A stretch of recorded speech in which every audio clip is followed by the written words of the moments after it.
towards the lower lying areas, the valleys. That's actually down towards the Mulwati riverbed.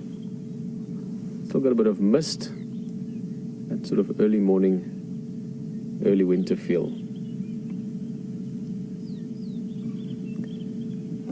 And even though I have no idea yet what we're going to see today, that's the beauty of the morning drives, is you don't know what's there or what's new. I can promise you we're going to be surprised again by something. We've seen that every drive, and it's so much fun and so much a part of the experience of being on safari. So looking forward to it. And I think before we head out, I can actually see just the reflection there. It's beautiful. Let's have one more look at that sunrise. Even in the last minute or two, as we've been saying good morning, you can see it getting not only higher up, but getting clearer as well. I think we're going to have a nice warm day once it all starts warming up.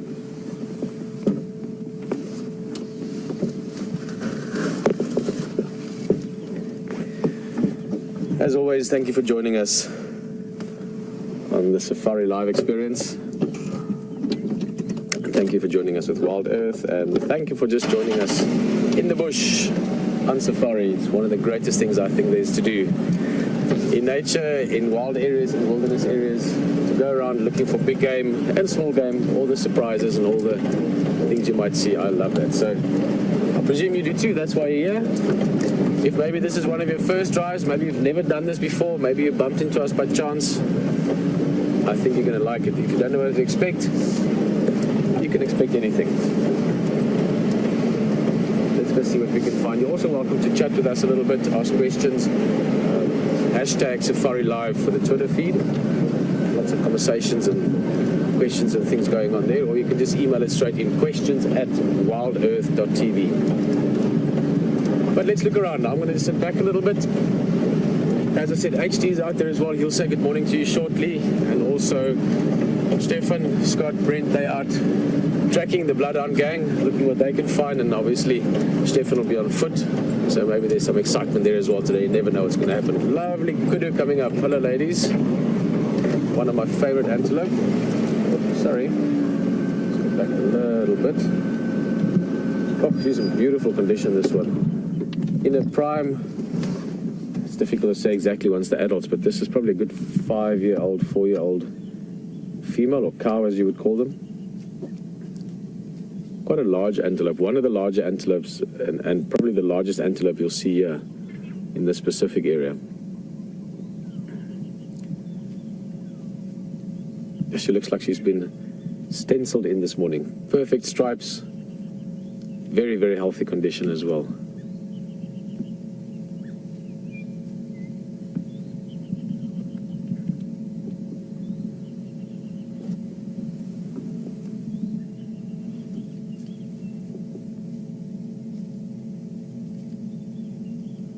You can see a strong body, strong shoulders, strong hindquarters, quite fast, but probably more importantly than fast is they're incredibly agile and they can jump very high, so they can outrun a predator through thick bush, because that's where they like to live. Typically they're browsing antelope, they eat leaves, and to escape a predator in the thick bush, to be able to run fast in a straight line is important, but not as important as being able to twist and turn and jump over bushes if need be. Let's go have a look. We might actually get them with that sunrise behind them, and that would be a nice view. So let's see if we can get on the other side from them. Just the two females. Oh, there's a couple more. I was going to say there should be more. They're normally in small herds, sort of 3 to 7, 3 to 10 animals. They don't form large herds, again, because of the habitat preferences. Oh, that's lovely.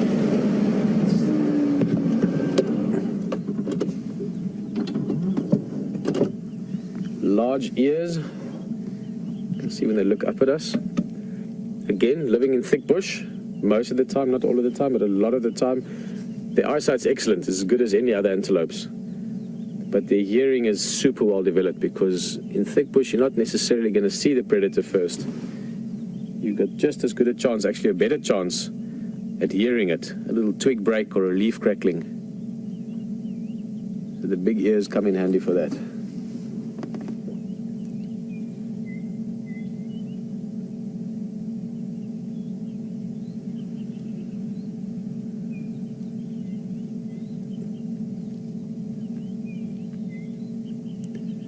beautiful bird calls. There's a batters calling in the distance.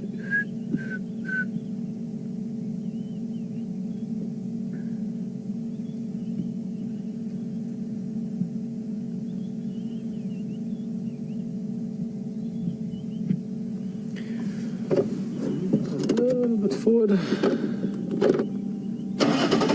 So beautiful. We're sitting here and they're moving slowly through the brush. Those two, as I said, another 2 or 3 further to our left, but you don't hear a thing. It's so quiet.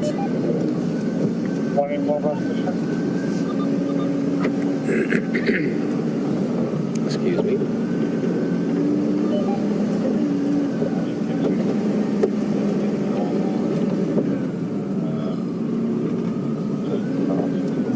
Lovely tree there behind them as well. Beautiful setting, the mist in the background.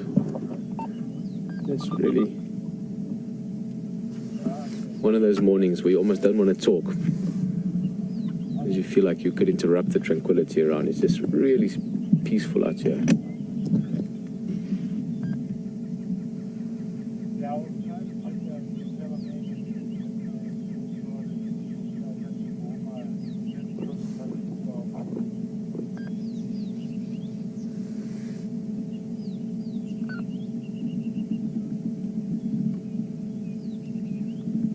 Look at that. What a morning. Let's go look around.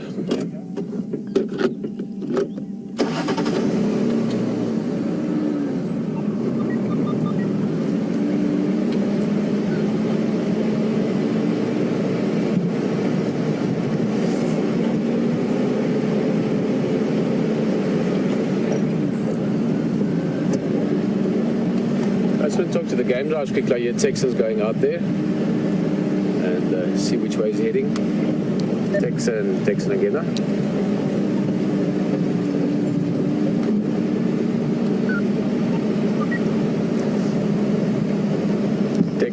Texan, you copy?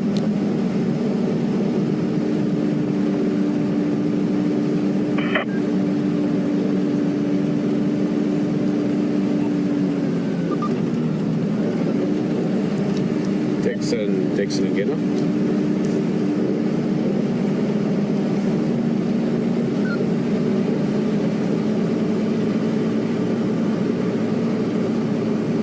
Maybe he's checking one of the other channels.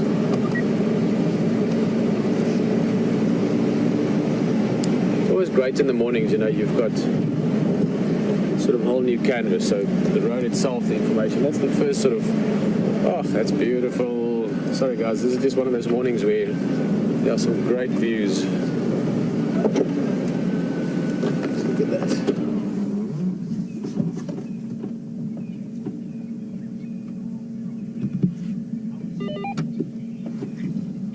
Texan coming for yours.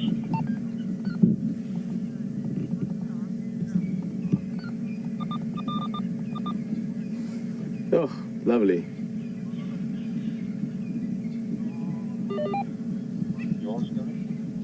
I'm sure all of us, just a little bit, we're checking those branches for a leopard.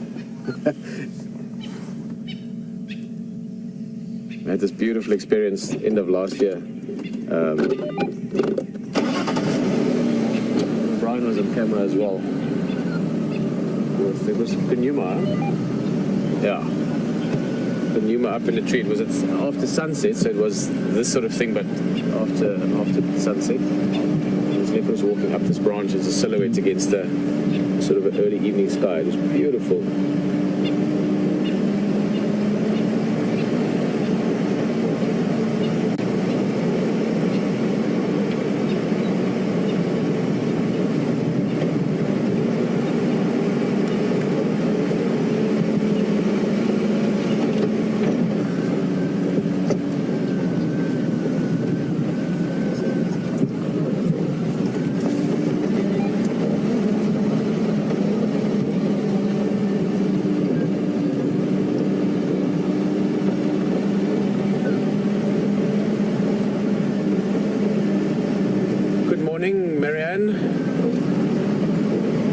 It must be sort of early morning in Arkansas. Welcome on the drive. Just asking, so I was going to check, always at any road junction, it's good to check for tracks. There's fresh hyena tracks.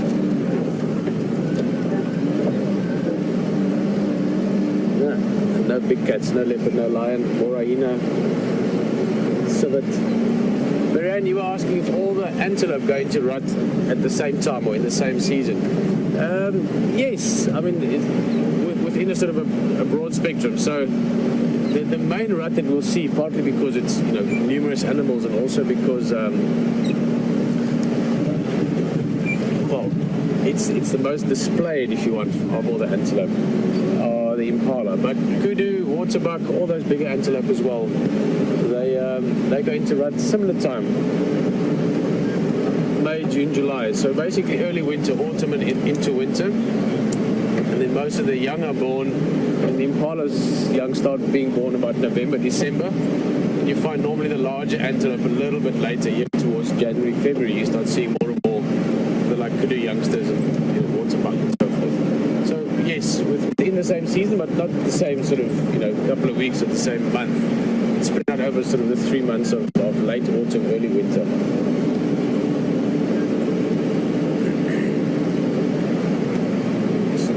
Elite tracks with a breeding herd of elephants that were here last night.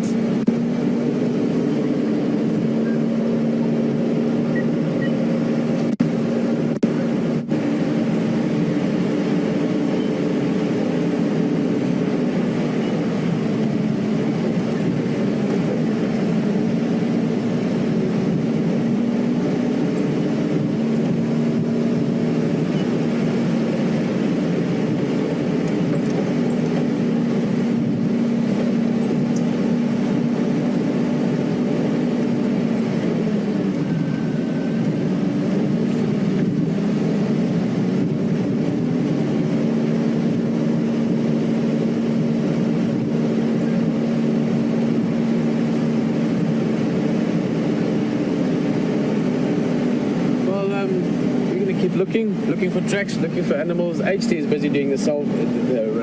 I'll be awake in about 20 minutes, so ask me lots of questions then, by the way. But HT is doing the same thing. He's looking around, and I'd like to say good morning to you, so enjoy it that side, and we'll see you back here in a bit.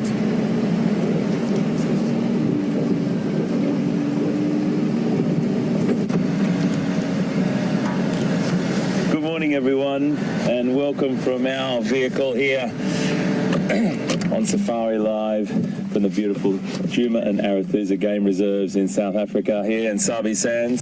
My name's Hayden Turner, and this is VM on camera here this morning with me. What an incredible morning, hey? Pete, I'm sure, just showed you that amazing sunrise and the mist on this beautiful, beautiful landscape. Here we are, just looking for Q, one of our favourite leopards, or my favourite leopard anyway. But I'll come back to him in a second. I just want to give you a little bit of a update on where we were left off last night. Pete had Q. We came out looking for him, and Q is a male leopard that the first male leopard that I saw in on this reserve back in November. And we came up here last night, looked up where he had that remnant of that kill up in the tree, the last bit that he had left. We went down. He wasn't there. We went down to the waterhole just here called Treehouse Dam to see if we could find him. We saw his tracks going across the road towards the dam, and we went down. We saw him. I heard Pete going down the other side there, thinking the same thing. Pete turned around because we were actually talking to camera down there. He came back up looking for Q, and Q was back up there. So it just goes to show you that you can look at one place, and then 10 minutes later, the animal can be back in the same place, or the movement of the animals is what I'm trying to say, is it's always good to go back and check and check and check, time and time again. So we went up there just then. There's nothing left. There was a couple of birds of prey in the tree, and that's it. We just saw a track just back here heading down towards Treehouse Dam. We're going to go and see if we can find him. He may be down there drinking. He may be on the move. It is 15 degrees centigrade or Celsius and 59 Fahrenheit this morning. So it is rather cool. Everyone's got their jackets on and their scarves. We're all a bit soft to anything going under 15 degrees. And it It is a bit chilly this morning, but what a beautiful morning. Crisp, fantastic. If I give you a little sensory update, the smell of that grass, there I am telling you again, over and over again. I'm sorry if I repeat myself like an old broken record, but there is this beautiful sweet smell of the grass when the moisture is on it. And as we can see across here, there's a lot of dewdrops. It's a little bit hard. I'll just try and find a nice spot for VM to see if there's any dew on a spider's web or something like that, but it's more just like a little bit of moisture. Spider's web? Yeah. Oh yeah, that one there. I'll go a bit closer for you, mate. I don't know if there's any dewdrops on it. No. I've got you past the picture there anyway, mate. But anyway, folks, take my word for it. It's there's a lot of moisture in the air. You can feel that, and that makes it sort of emits or helps the plant emit this beautiful scent that's going around at the moment. And there's mist all the way through here. I'm just driving slowly. There's a lovely little spider's web just there, and that tree just there. V. I can't.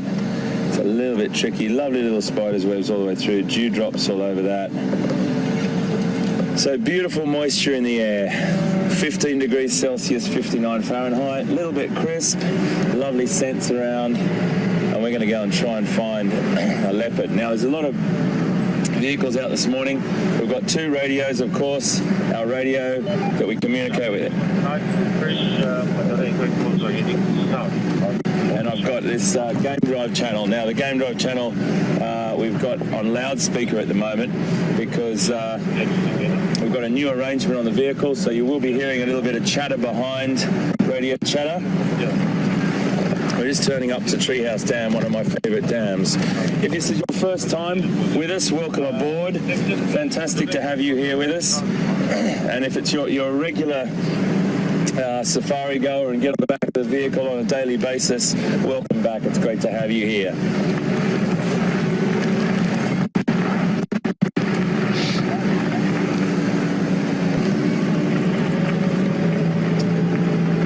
We saw them coming down, so I'm going to take a left here.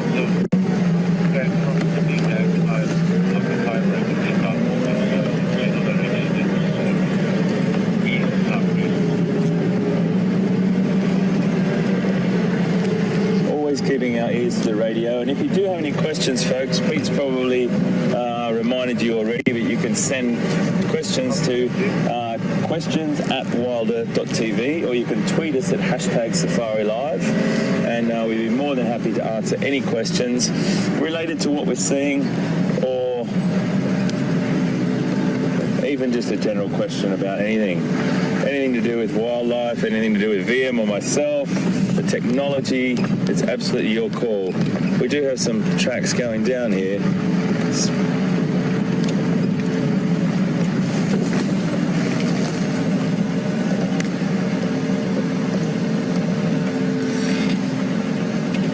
So whenever we put our heads out the door, out the side of the vehicle like that, we're looking at tracks just below us here. Just looking down through going nice and slow here, folks, just down through this vegetation. There's a little drainage line down here that we have seen many a leopard frequent.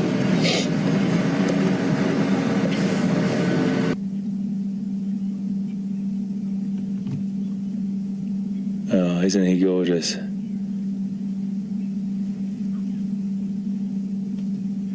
When they're displaying, you can see that white sort of mohawk down the back of his spinal column there. That lovely white stripe, that all flares up. He can make that stand up in a display that he will use in a dominance display or sometimes a courtship display.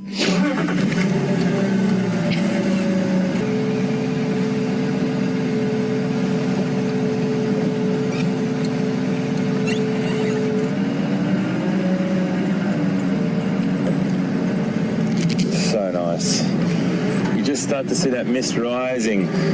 Excuse me. When we first woke up this morning, the mist was just the most incredible sight across that valley.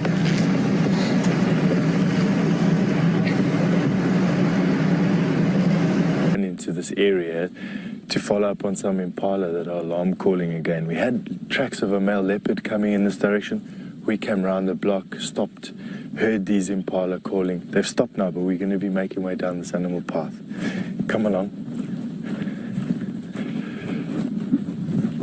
When you're hearing animals giving alarm calls, it's important to get into the area. Okay, I've got a male impala running. It's important to get into the area as quickly as you can because they don't call for long. Okay, now we just got to keep our eyes open. So we've got an impala, we've found the impala. And now it's just a question of luck, really. So there's the impala. You can have a look there. The noise you're hearing in the background is a helicopter. That impala, you saw him give him his alarm snort. We're thinking that this male leopard that we found the tracks of is here somewhere. Now it's looking in the sand for some tracks.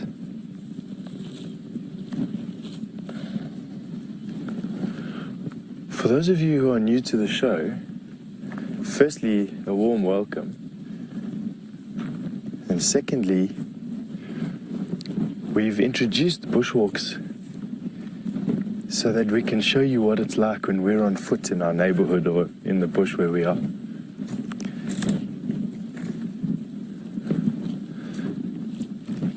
Mobile units that we literally can take anywhere on the reserve.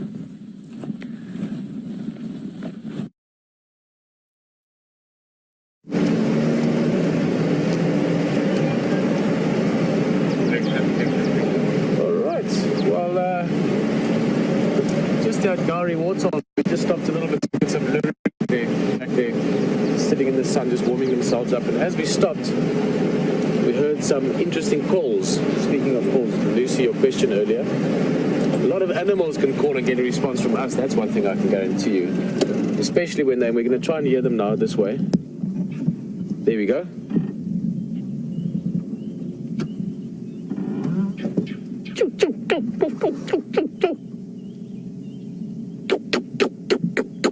Actually closer to what it sounded like. Now that's sort of an orange alert monkey alarm call. It's not quite full red alert yet, but it is an alarm call. And the response they get from us is that we want to go and see what's going on there, because normally when monkeys are calling like that, probably 7 out of 10 times in this area of this part of the world, it's a leopard. So as I said, that's not a full sort of red alert, you know, it's more like orange alert. So maybe they've seen something and they're not sure, or maybe they've seen it and it's left. But let's go have a look if we can find them, and if we can find them, try and see where they're looking, and then we take it from there. Oy. I think Stefan and them would also be curious about this, and they join them a bit for the walk there. We'll get back to him when there's better opportunity again. This is always great. Early mornings, very exciting because it's a blank canvas. Things to be found on. Sorry guys, just trying. There you can see up in the sun, nice and warm, but also, and very importantly, a great vantage point, a great place to sit and look around, be a sentry. And the guy we can see there, sort of to the top left, that looks like one of the, or not one of the, probably the dominant male.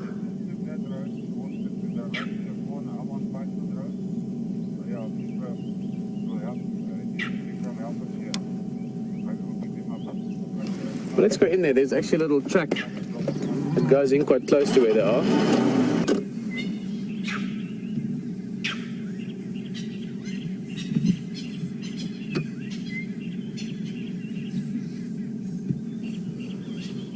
Nice long tails as well. We talked about it quite a few times with the leopard yesterday, how those tails are important sort of counterweights or balancing tools. These guys are obviously very, very adapted to the trees. Baboons that we get here as well are much larger, and they're actually more adapted to savanna life, to being on the ground. They climb trees, they sleep in trees, but they are on the ground a lot. Monkeys, you will see them on the ground sometimes, foraging for something to eat, but they're happiest, most comfortable when they're in the trees rather than even close to them. So this is normally where you spot them. And in the winter, you're going to see them like this sometimes, just catching the sunlight.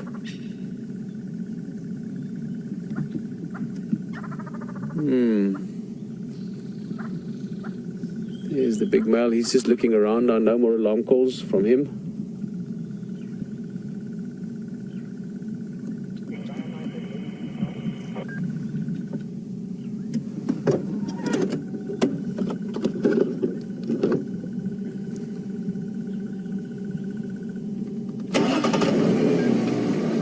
So looking to the right here.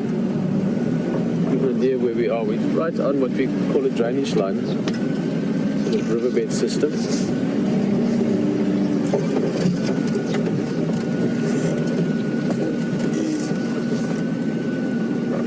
See to the right there, that's the kind of terrain we're looking at. So lots of, that's the riverbed itself, so grassy, sort of thick lush grass, some tree stumps, lots of bush. Perfect leopard area, but as I said, the intensity of the alarm call is not high enough to tell us if there's a leopard here right now. There might have been one a bit earlier, maybe one that moved through. So we will start looking around again for tracks.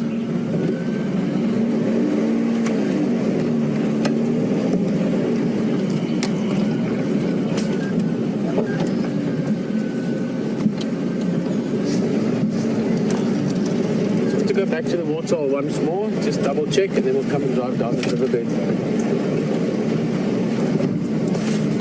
Maybe down towards Giraffe Tip. That's actually not a bad idea.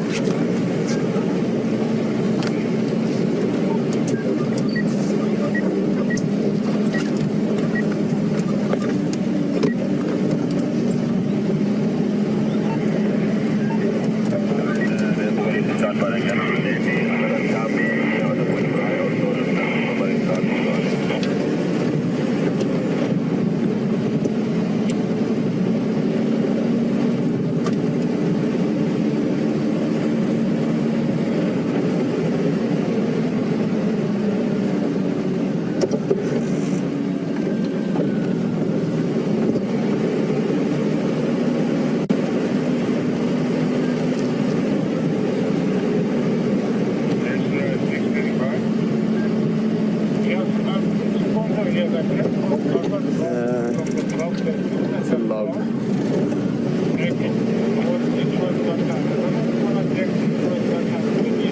We're going to keep looking around here for tracks and enjoy the walk with Stefan for a bit. See you back here soon.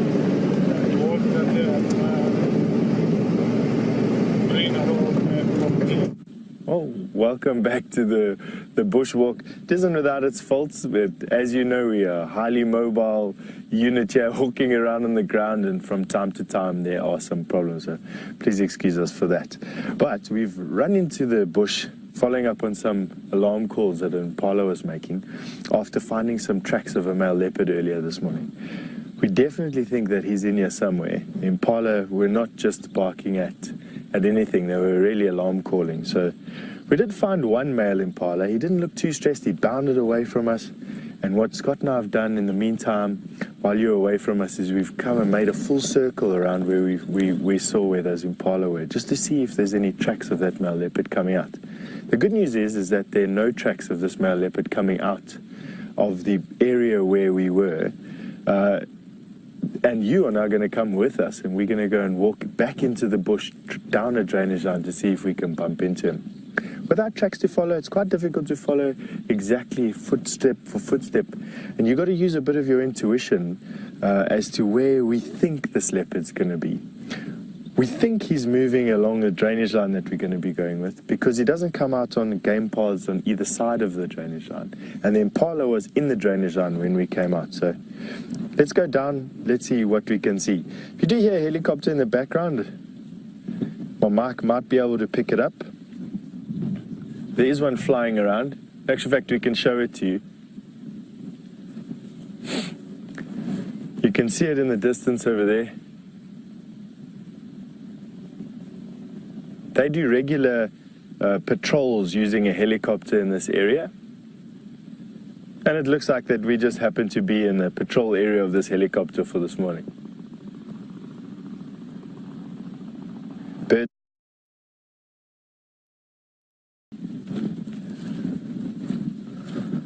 And I'm now looking on the sand, looking for the tracks of him on the sand here.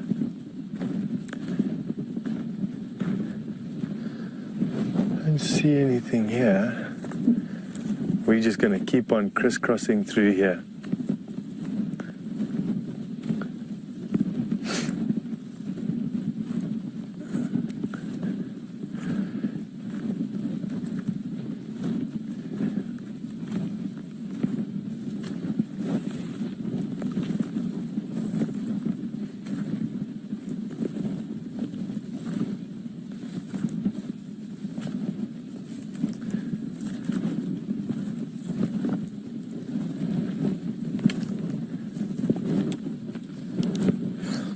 Sorry, could you just repeat that?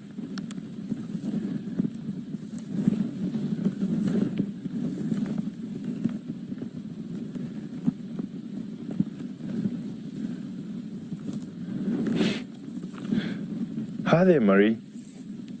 It's a good question. Is there a rainy season in the park?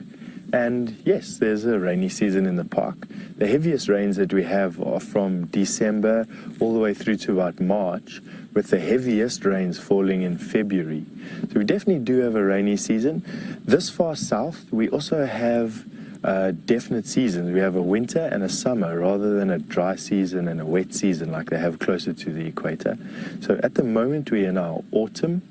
As you can see from the color of the bush around us, this drab browny color, plants and grass are starting to lose their leaves and starting to lose their color. And we'll be going into winter now, and winter will then go into a dry season coming out of winter, September, October, and into the beginning of November, and we'll start having some light rains November into December, and that's when our rainy season starts, December, January, February, March, and then we'll start going from in the middle of April or so all the way through to May, our autumn, and then back into winter again. So yes, absolutely. I want to see what we're going to do is we're just going to stand here for a bit and listen. It's always a good idea, you know. We've come into this area to look for male leopard. We heard some impala calling, had fresh male leopard tracks. You get this feeling in you that all you want to do is run through here and shake every bush, but in actual fact, it's best to sometimes just sit and be a bit quiet.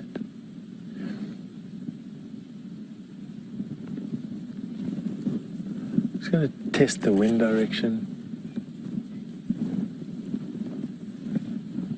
It's my Scott sock, one of the Scott socks that are filled with some ash. It's blowing into our faces, which is good. I don't hear any more disturbances where we are at the moment. Leopard have a tendency when they disturb animals like an impala, they'll stop and they'll rest for a while. They're just like us. They don't just want to bombshell into a place. They'll never be able to catch anything if they weren't stealthy. And as you'd know, leopard are one of the stealthiest cats out there. Let's carry on going. We're going to follow this little depression and we're going to see what we can pull out of the bush for you.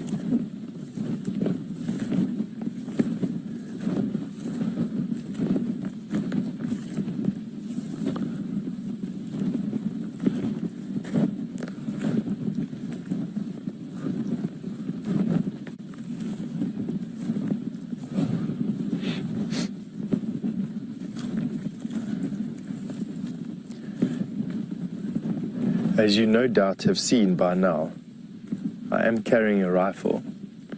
It's policy in this reserve for rangers to carry rifles when we're far away from vehicles or when we're far away from lodges. Scott and I are definitely far away from both. And generally, it's just a piece of safety equipment very similar to a seatbelt or an airbag in a car where, you know, you hope you never have to use it, but you're thankful that it's there when you do.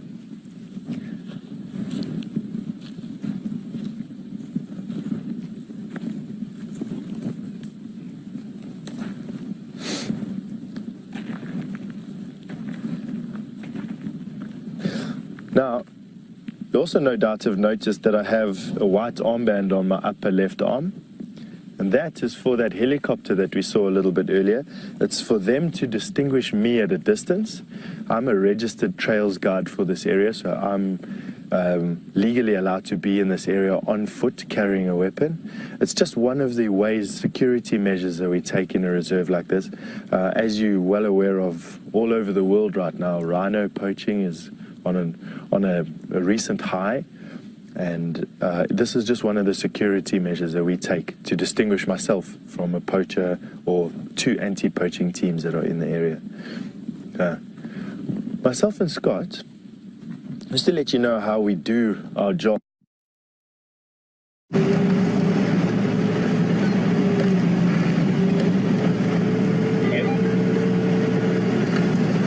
Folks, we're still looking around. Apologies, we just lost a little bit of signal from Steph there where he's walking.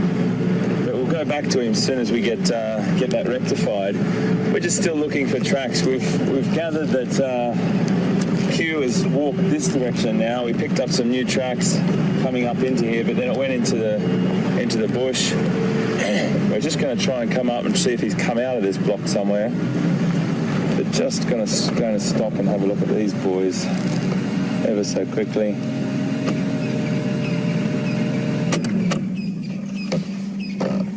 In that beautiful light that we've got.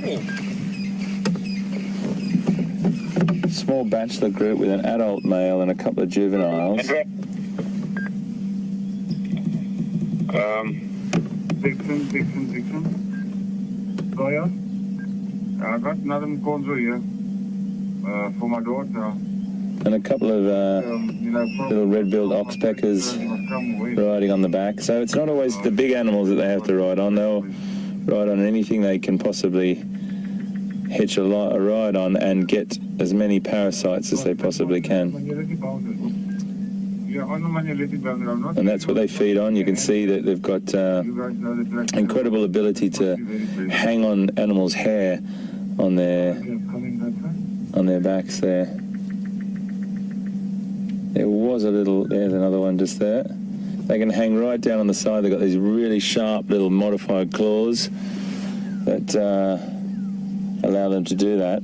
You can see here something interesting, the adaptation or the ability. One of the most successful antelopes in Africa, the impala, has the ability to browse and graze. Browse is a term that we use, just in case you're not familiar with it, a term that we use to describe an animal that feeds off a vegetation line as opposed to grazing. So obviously a grazer feeds off grasses and sedges on the ground, and a browser is an animal that feeds off the vegetation above the grasses and further up. So an elephant could be classified as a browser, but they do a little bit of grazing, I suppose. But grazing is normally a term that's referred to when the animal puts its mouth down and bites the grass off at ground level, using its incisors, whereas the elephant is more, I suppose it sort of falls into the category of browsing, really. And you've got white rhinoceros, or that is a grazing animal, black rhinoceros is a browsing animal, giraffe is a browsing animal, and the list goes on. But it's just a really nice way to stop and have a little look at this.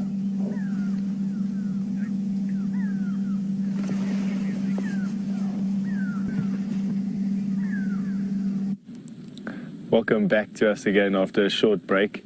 It looks like we're jumping from one to one here. It's nice to see. Every time the scenery changes for you, you don't have to follow us around in the bush while we poke our noses under it all. Well, just before we left each other, I was busy explaining how we work, how a tracking unit works. So basically it's myself and Scott. We two very experienced guides. Scott's behind the camera, I'm behind the rifle, and together we work as a team in conjunction with Brent, who's in a vehicle. So we drive around, it helps us cover more ground. We then find some tracks, we judge whether the tracks are fresh or not fresh, and then we usually circle an area where the roads are, using the road network. If the tracks don't come out of that particular area, we get onto the tracks, myself and Scott, and we follow the tracks into the bush, while Brent tries and lends us support in the road network around us. So we can be up to a couple of miles away from Brent at any given time, but we are in radio contact with one another. So we do take safety very seriously out here, even though we're in the middle of the bush. Safety is our primary concern, but we definitely are alone. There's nothing around us at the moment. We are standing in the middle, and right now, while I'm busy speaking to you, I can actually hear animals giving an alarm call. I'm just going to take out my earpiece quickly and just use my ears like parabolic reflectors.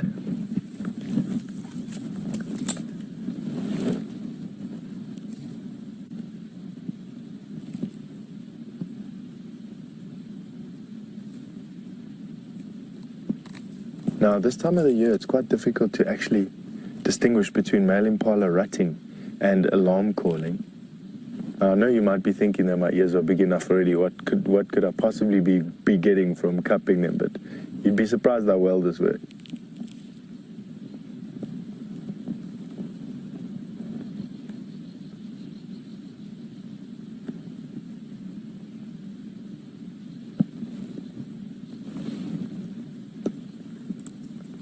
It's a male impala that's busy rutting.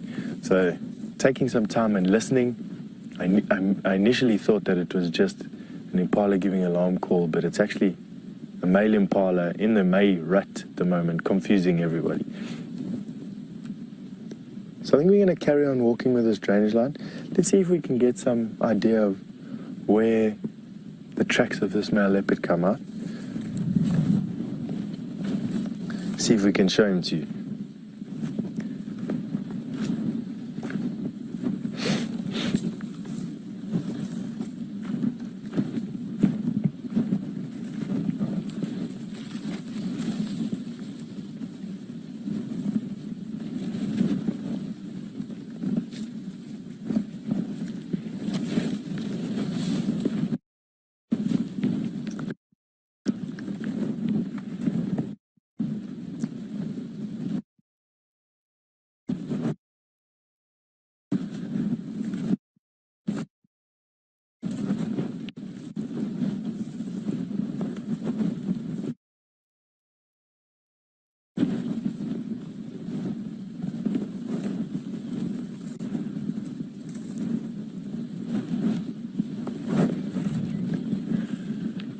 Stand on this termite mound to listen to the bush around us. And while doing that, I'd like to answer a question from Raisa. Raisa, I'm glad that you were watching the show yesterday and you got to see Scott and I found that beautiful python. And you'd like to know why I called her a female. It's a good question, that. Because snakes, you can't actually positively sex until you use a probe. You have to probe a cloaca. That's a common urogenital opening. You probe it with a rod. I don't do that to snakes, and I'm also not gifted enough to do it to snakes. We didn't do that to her yesterday, but female snakes are much bigger than male snakes when they get to that size.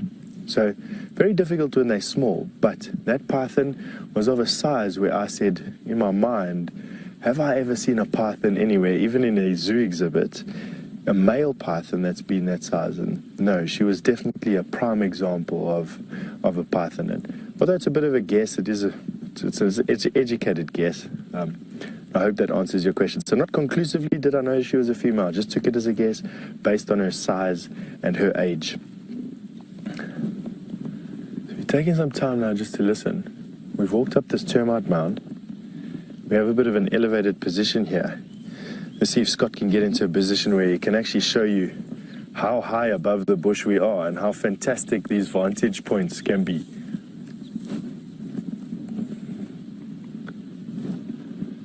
Still got that helicopter quartering the area.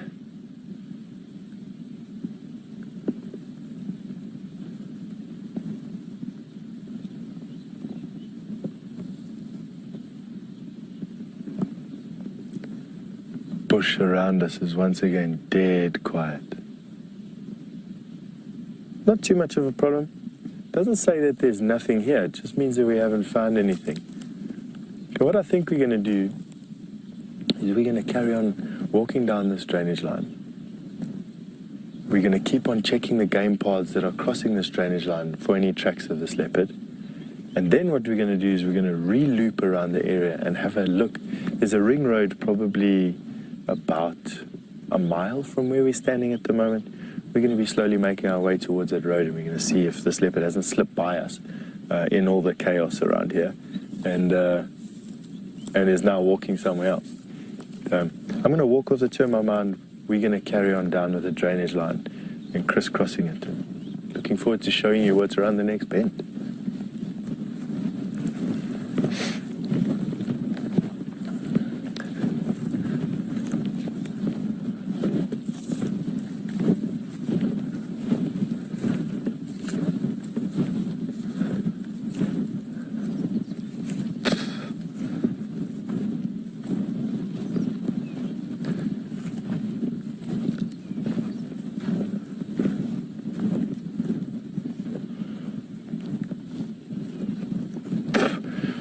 I have to show you this because I have absolutely no way of explaining it. Looking forward to it. That is a piece of elephant dung that's stuck about 4 foot off of the ground. And I'm actually at a loss to explain to you why it's there. I'd love to say that it was because a female elephant walked past here and just happened to deposit it into the tree, but I can't say that conclusively. There is one other dung there. So what may have happened was an elephant was feeding on something here. I have to show you this because I have absolutely no way of explaining it. But looking forward to it. That's something quite bizarre to see. Floating elephant dung.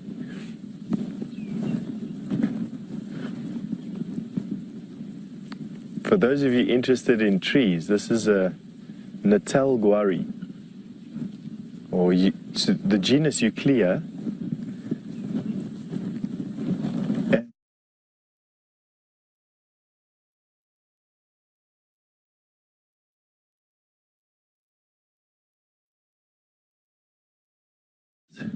And it was only described to modern day science a couple of years ago, and now actually make medicine from that tree, or from compounds that are in that tree. Okay, so I'm on one of these game paths again that are crossing this drainage line we're walking on. I'm now just carefully looking to see if I can see any tracks of this leopard. Just see some zebra tracks, that's about it. Watch that aerial.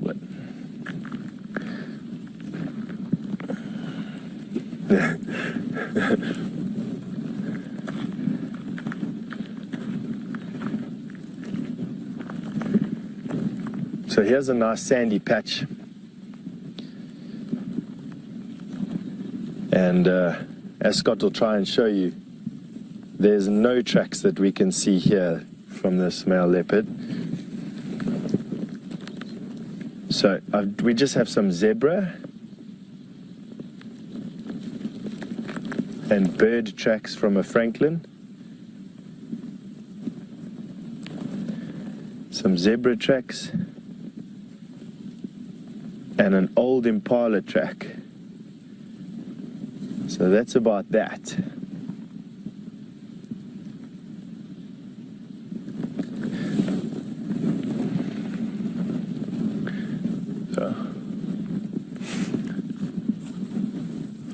So I hear that Pete has got something nice to show you, and while you go back to Pete and he shows you what he has to show you, myself and Scott are going to carry on looking for this guy. Hopefully, holding thumbs, we can pull something nice out of the bag for you today. Enjoy whatever Pete's got for you.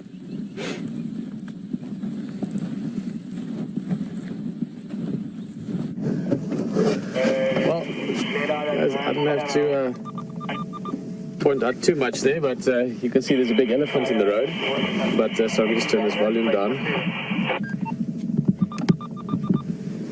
We were talking earlier this morning about sound, sight and smell, building the experience around it. And I'm going to explain to you what you would have smelt if you were sitting here. In fact, you might actually be glad that you can't smell. This bull is in full must. We will try and get around him at some stage to see him from the front. It looks like quite a nice sized bull as well. Decent tusks on him. A little bit difficult now because we're looking into the sun, but he's got very, very wet back legs, and he's got this constant dribbling from the penile sac. So, and that's what you're getting this strong scent from. Now, must is a condition elephant bulls go into. You could almost compare it to estrus for a female, for the cows. So they go into the state where their testosterone level goes up 5-6 times normal. So massive increase in testosterone, and in that time they become well, potentially more aggressive as well, but certainly more dominant within the elephant bull society. And they normally travel quite a bit as well, as this guy's doing, looking for female herds, looking for breeding herds, specifically looking for females that might be in estrus. Estrus meaning that they're receptive to mating. They're in a sort of on heat, or in a state where the reproduction is ready to find a mate and ready to have offspring. There he goes. Just a little bit of a narrow road at the moment. We're going to give him a few minutes. It opens up a little bit further up, and we'll try and get around him. But that smell, it's if you understood what I meant just now with what must is, so higher testosterone, more dominant behavior, looking for females to mate with. The scent you get from it is quite strong, and it's a very difficult scent to describe, but it smells like heightened testosterone from an elephant bull.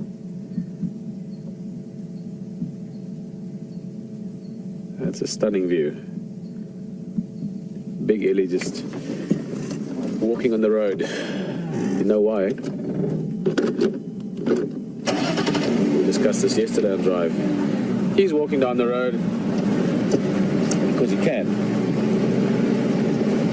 And this guy really can, because even if there was another elephant walking down the road, because he also could, coming this way, the other elephant makes space for this one, because in must, he is dominant over other bulls not in must. And that's quite an interesting thing as well. It helps elephants to regulate sort of dominant behavior within the male society. They don't have to fight for it every time. They will fight for it sometimes. And when you get two big bulls, both in must, both competing for the same female, you can have severe fights, I mean, even to the death.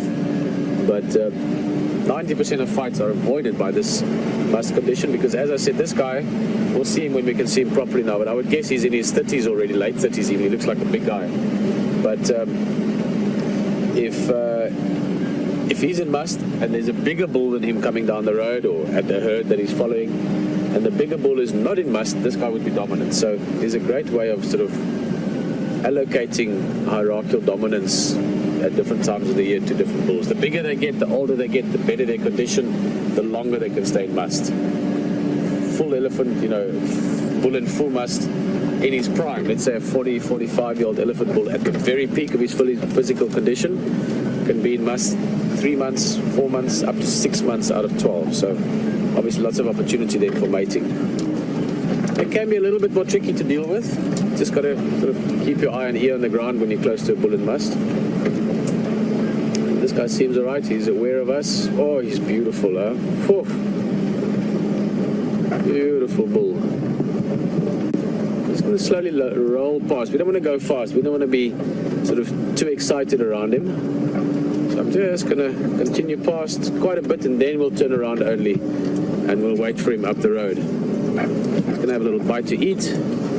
Thank you, mister, giving us an opportunity to come past. You can see that heavy temporal secretion even at a distance. Okay, so we'll go a little bit further along, and then we'll turn around. Oh, it's a big Ellie. Nice big guy.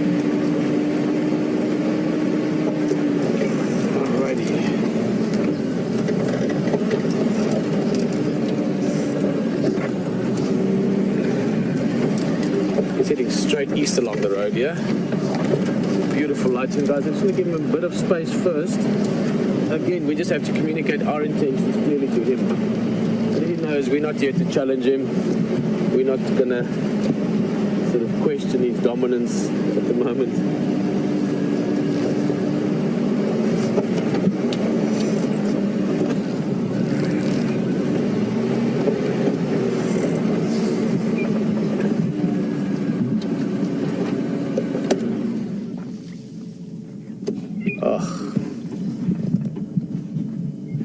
Yeah, I'm gonna go with about probably early 30s. I thought he was a bit older earlier, but early mid 30s, 33, 35, something along that range.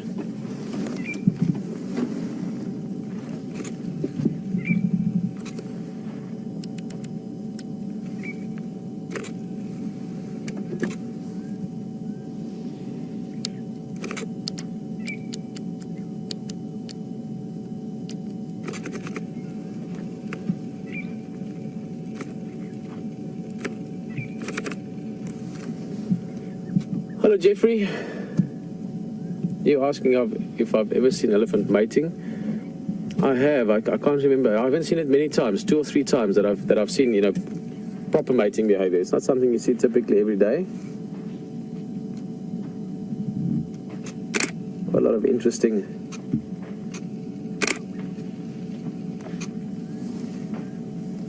behavior that goes with it. Guys, I'm going to try and stay in front of him.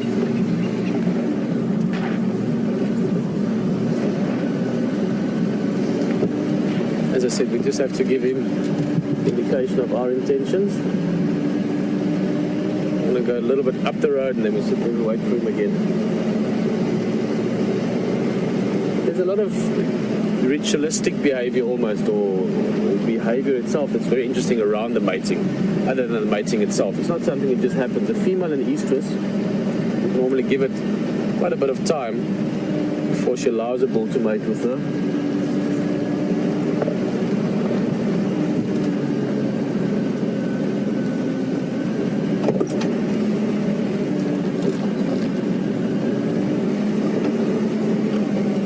Wait for him again a little bit.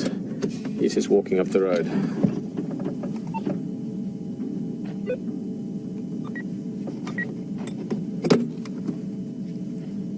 Indian Quarter Station, come in. Morning, are you on Gary Main? Alright, then we've just got a nice big Madonna and Love on Gary Main heading east. Some of the update. Oh, guys, just look at him. Beautiful.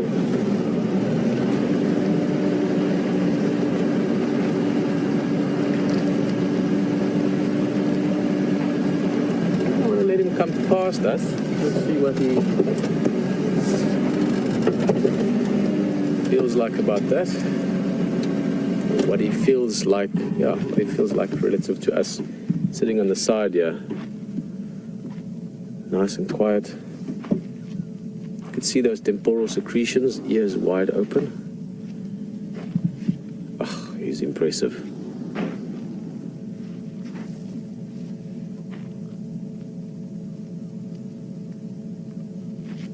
He's going to be a little bit quiet now as he goes past us. You see, he's not challenging us, so to speak. He's going to just walk around us.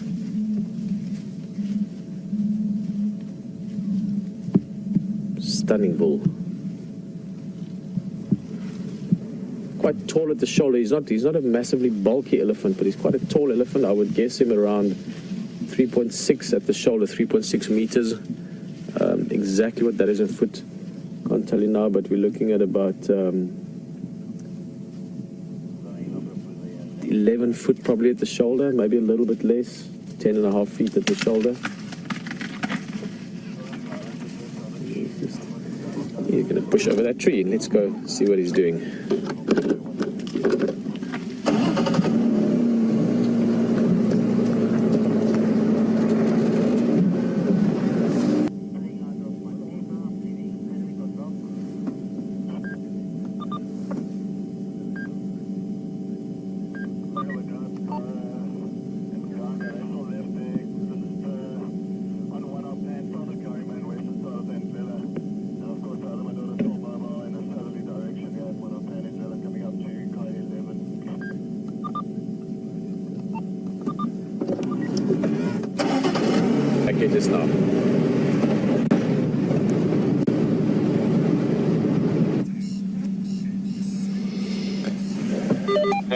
Folks, we just stopped because we don't often get to see vervet monkeys behaving without running away from the vehicle or whatever, and they're just feeding in this grassland quite nicely. The light is quite beautiful.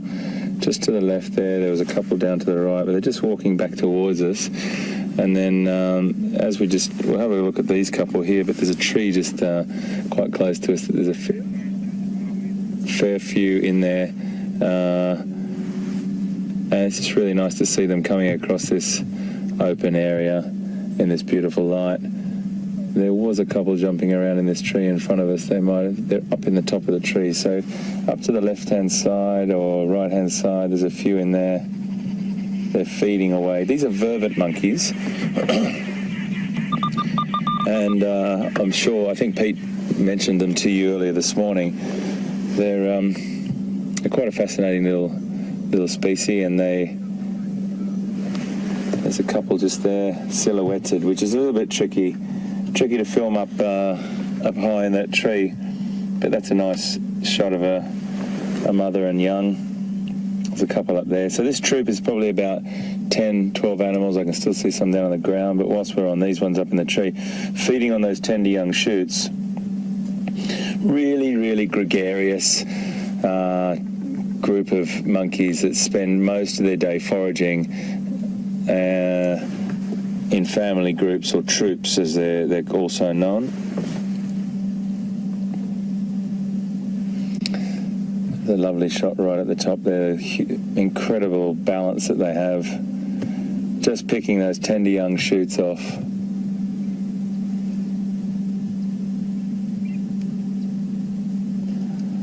They're pretty incredible in the sense that they eat virtually anything. Anything is edible, they'll consume. Very adaptive. They can come into human-animal conflict situations as well, because they do love farmers' crops, so they can be a bit pesky at times. But here in this protected reserve, they're at one with the habitat. And you can see, it's just, I wanted to stop because it's not often we get to see them just feeding like this without, as I said before, scurrying for cover.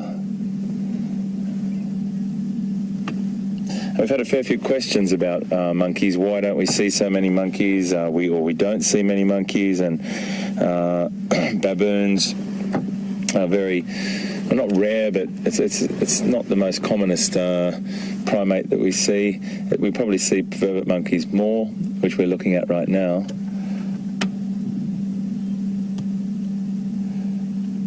And when I was in a zoo, same situation. I looked after small monkeys a lot. They're fascinating little creatures and great social structure. Really, really fascinating creatures to watch. Now, a big male, it's actually a bit deceiving when you get close to a vervet monkey male. They're a lot bigger than they look. From afar, they get up to about 7 kilograms, which is what, about 15, 16, 17, probably about 17, 18 pounds. And the females are a little bit lighter, probably about 5 pounds, roughly underneath that, about 2 kilos less.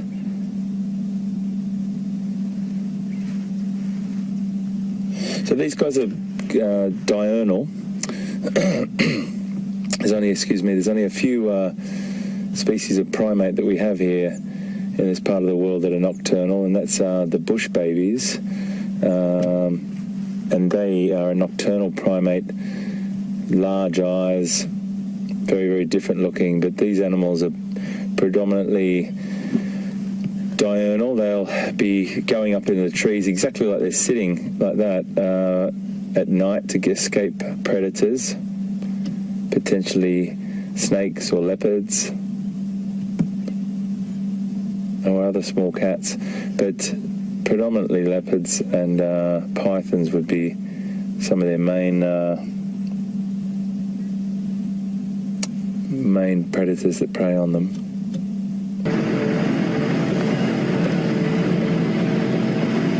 Seeing if we can get a little bit closer here, VM, before they take off. I think they're quite comfortable with us now. VM, there's quite a nice little baby just there, feeding just up in that. If you go up to the tree and then go about 9 o'clock from the trunk, 3 o'clock out on that limb that goes, that first limb out to the right. There's a nice little youngster getting, that's him. Just feeding away there.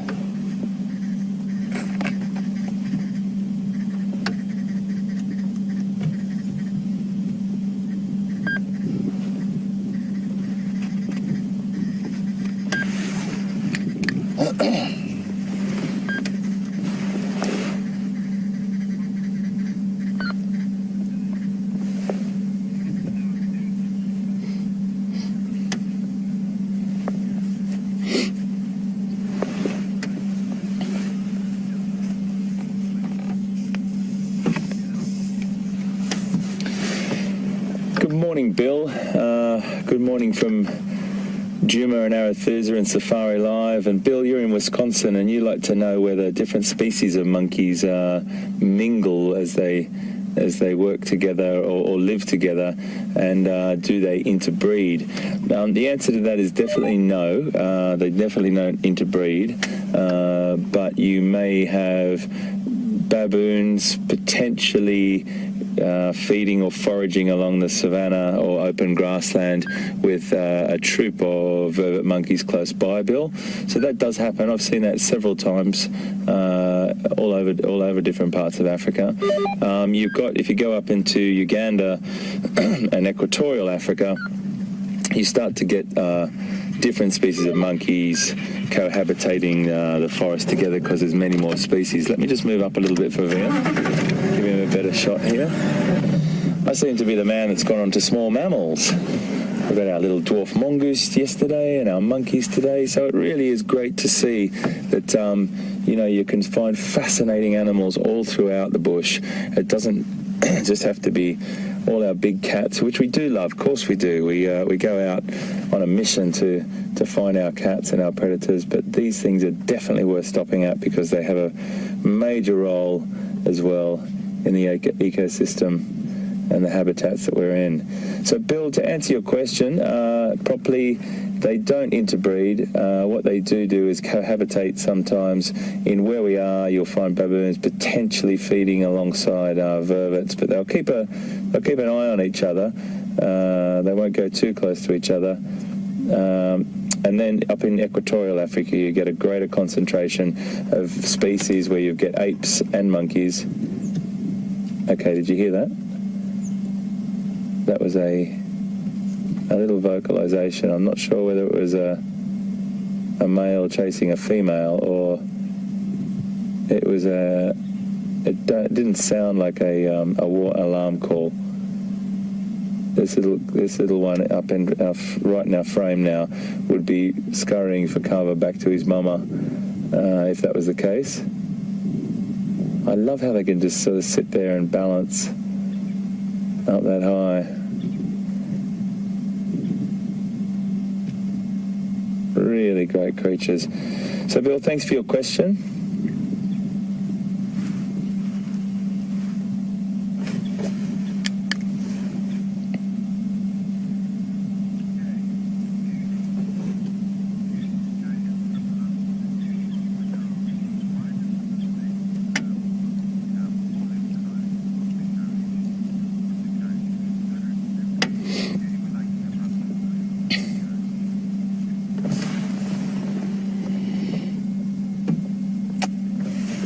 We've got a question from Judy in London. Welcome, Judy, and I hope the sun is shining there for you at the moment, my friend. I'll be back there next week. It's where I'm based. And your question is a great one, Judy. I've skirted around this question because I was wondering if someone would ask. Right, okay, let's get straight to the point. Vervet monkeys have an incredibly... your question actually is, why do they have such a bright blue undercarriage? So, folks, I'm sure we can understand what we're talking about there. Yes, they do have a very bright blue area of their body which they use as a display to show their dominance, I suppose, to other males, and it's a display area. Very, very bright blue. Extraordinary, actually, for a mammal to have that blue. It's a turquoise blue colour. That is a display area for them to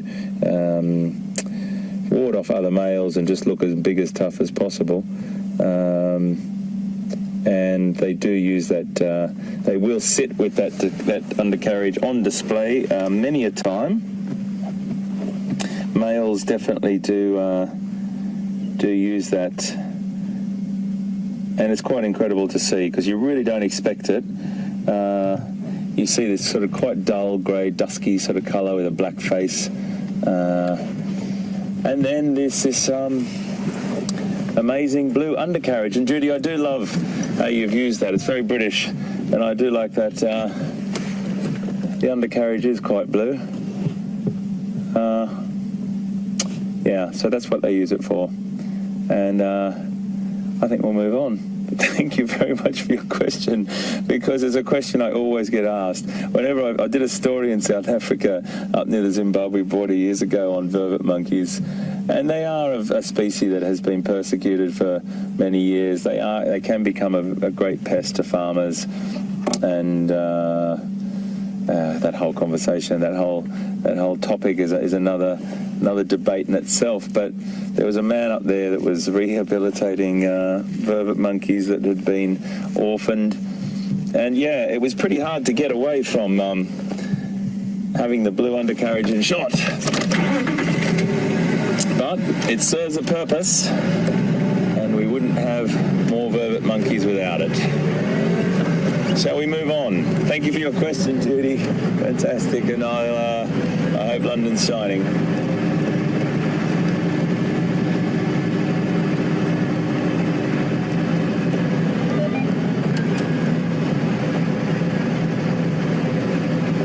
So this is the area we saw Mvula in the other day. I just want to go around this block and see if there's anything about. There's been a lot of people looking for line this morning.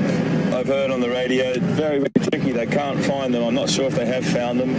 I know Steph was on leopard earlier as well. Everyone's out looking this morning. And you know what? With so many fantastic people, particularly our bloodhound gang, Steph, Scotty, and Brent. That's my little name for them anyway, because they're incredible guys, incredible trackers. Something will turn up at some point. And Pete's also great. He's looking out there.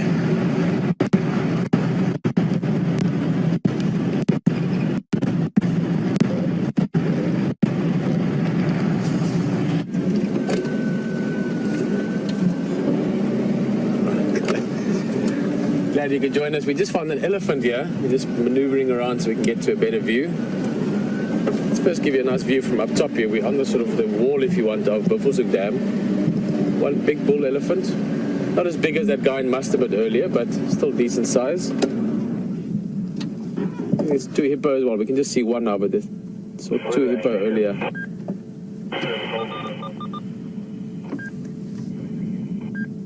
There you can see two heads.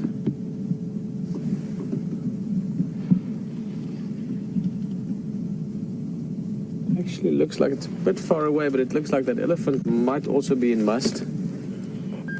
He's got heavy temporal secretions, yeah, and back legs are wet. Okay, he'd be in must as well. Now, put that into context with the bull we saw earlier. We're quite far from there by now. We're probably a good 2 kilometers away, so 2 kilometers, sort of a mile and a half away. So it's not likely these two will probably bump into each other. But if they were to come across each other in the vicinity or at a herd with the elephant that might be in estrus, that would be interesting now, because then there'd be real competition between the two, because they're both in must. So then they would have to decide, well, who's bigger?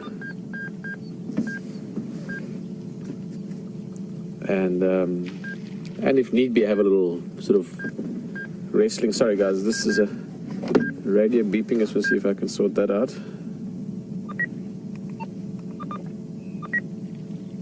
Yeah, we don't tell you where this is going. I'm going to check what your road. So we come back to get the road to go around. But get back. Sorry guys, let's switch that one off. Having a good drink. Elephants can drink a lot of water when they're thirsty. 50 liters, 100 liters of water. It's about 15, 20 gallons depending on how thirsty they are and obviously the size of the elephant.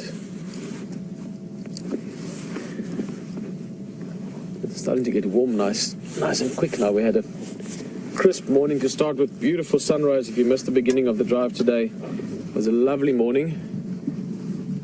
Not too busy. Nice sort of lazy Friday, nice lazy Saturday morning.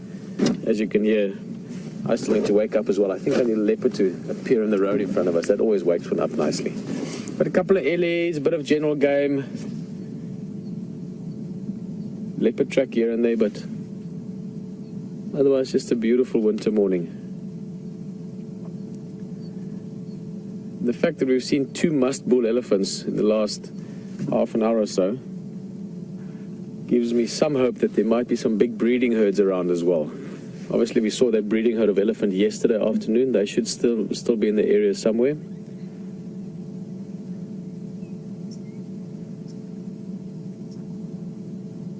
I like the breeding herd of elephant because the young ones can be very entertaining, and also the dynamics within the herd. It's very interesting to see how they communicate. Bull elephants are great. These guys we've seen both times now this morning are solitary because they are in must, but quite often the bulls you will find in small bachelor groups, 3, 4, 5 elephant bulls together.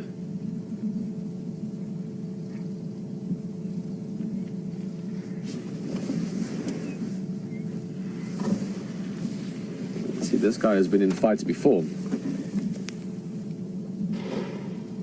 It looks like that right tusk was, yeah, I can't even see a stump from it, so definitely, almost certainly from a fight at some stage, that tusk would have been broken. It's fairly usual to see elephants, especially elephant bulls, or mainly elephant bulls, with broken tusks from fights. Sometimes just the tip of the tusk or a piece of the tusk. Sometimes the whole tusk down to the root broke out.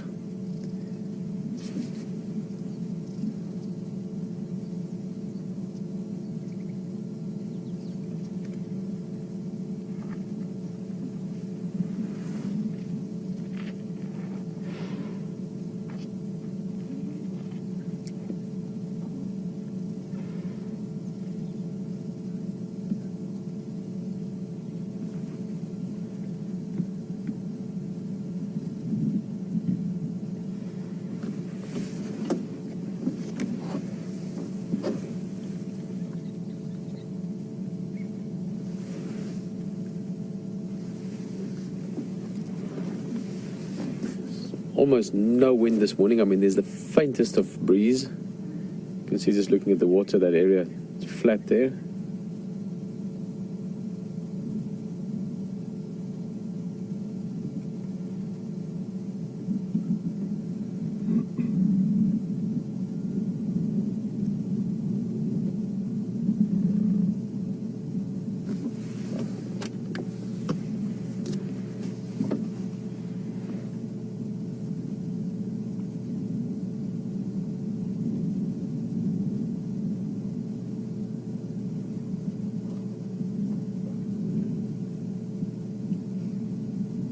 It's, I guess, a bit of a coincidence that we've seen 2 musk bulls. Just to tell you again, if you've maybe just joined us, we saw an elephant about a short while back. Bigger than this. Oh, there's another elk coming in the distance. Just see it's through the trees. Might have a couple of bulls around the waterhole just now. That could be nice, a bit of interaction. There you can see just sort of up into the trees. And coincidentally, we saw 2 bulls this morning that are in must. Must is just a condition and a short sort of summary for you, where their testosterone levels go up and their hierarchy or their standing, their social ranking within the bull society goes up, and they become the preferred mating partners for females that might be in estrus or in the right state to reproduce. they normally go into must once a year. I mean, there's been lots of interesting studies done on it. Pilanesberg National Park, when I started guiding there in the late 90s, in the previous millennium, it sounds very long ago, there were some very interesting studies done on bull behavior with introductions and must behavior. But in general, elephants go into must once a year. And depending on the size of the elephant and the condition of the elephant and the dominance of the elephant, that must can last anything from a few days or weeks up to a few months, 4, 5, 6 months, in sort of under perfect conditions for a big male in his absolute prime. Let's just see, there might be a bit of interaction there, but keeping in mind the bull sort of with his backside to us at the moment with the ears half open, he is in must. Other one coming down there looks a bit younger. He's not in must. Definitely younger as well. Let's see the open ear postures. He might be a greeting there. It's not going to be... these guys don't fight sort of out of, just the next thing to do. It's something they try and avoid.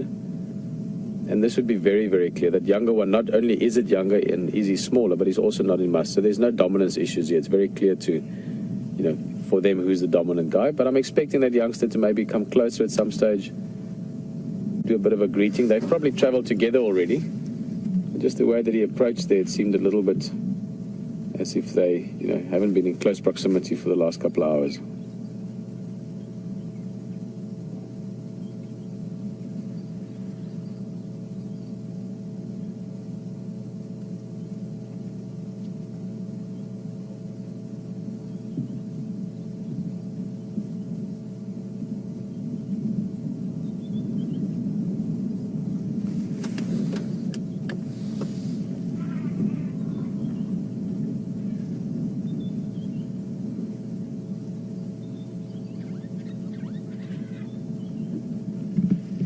That's a great question, Joanne, and it's something that that I've wondered about often as well, because when you see these big bulls, especially the bulls when they're in full must, that continuous dribbling, it's a lot of liquid that goes out. So Joanne, you're just wondering if an elephant would need more water if it's in full must? I can't say that I've specifically ever read that somewhere. But I would think so, just logically speaking, it would make sense. They can lose a lot of liquid during the day.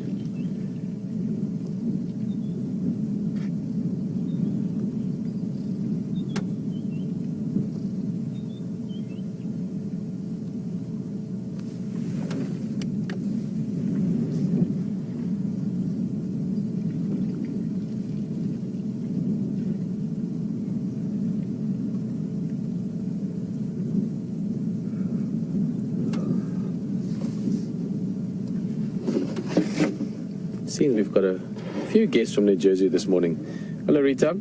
You were just asking about that tusk we spoke about earlier, the right-hand side tusk of the other bull that is obviously broken out somewhere along the line in a fight. I think he's not giving us his tusk view at the moment.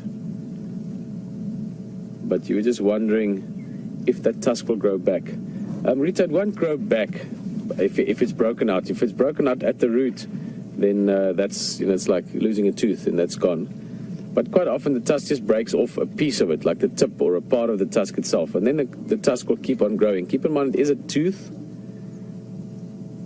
and the ivory piece that we see, the extension of the tusk, is only a part of the tusk. A lot of it goes in under the sort of top lip. And I'm just thinking maybe we should go a bit closer. Let's go sit on that side. It'd be nice to get a few close-ups and we can talk about it again maybe, Rita. But in short, if the tusk is broken, it will keep on growing, but if it's broken out, it won't grow back. That explains it. Where shall we go sit?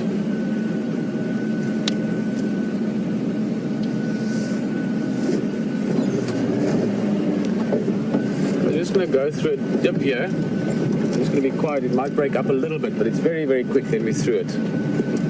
Must.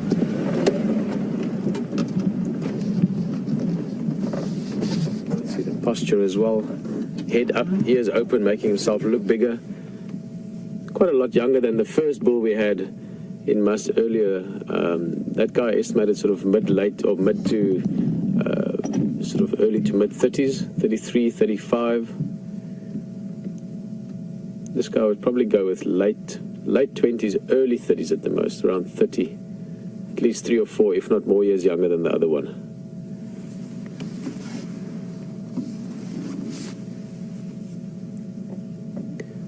Wonder what he's listening to. He's listening to something at the moment.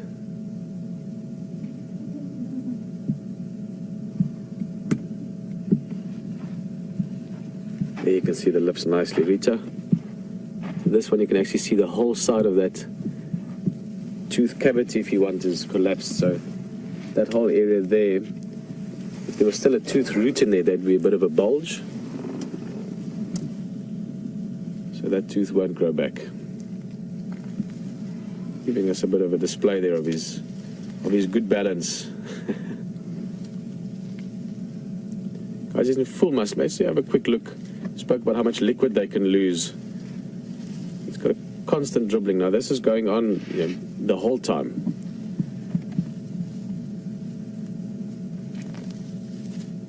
That's quite a lot of liquid. He's busy. He's sort of having a look at us at the moment, really. I don't think he's doing anything specific. He's pretending to eat a bit of grass up there, but partly I think he just wants to come see what we're up to. I wouldn't be surprised if he maybe gives us another little head shake just now, just to sort of see what we're about. Look how he's resting his head on his tusk. He's just wedged the tusk into the soil there, leaning against it. Strong animals. See if he gives us a little head shake again.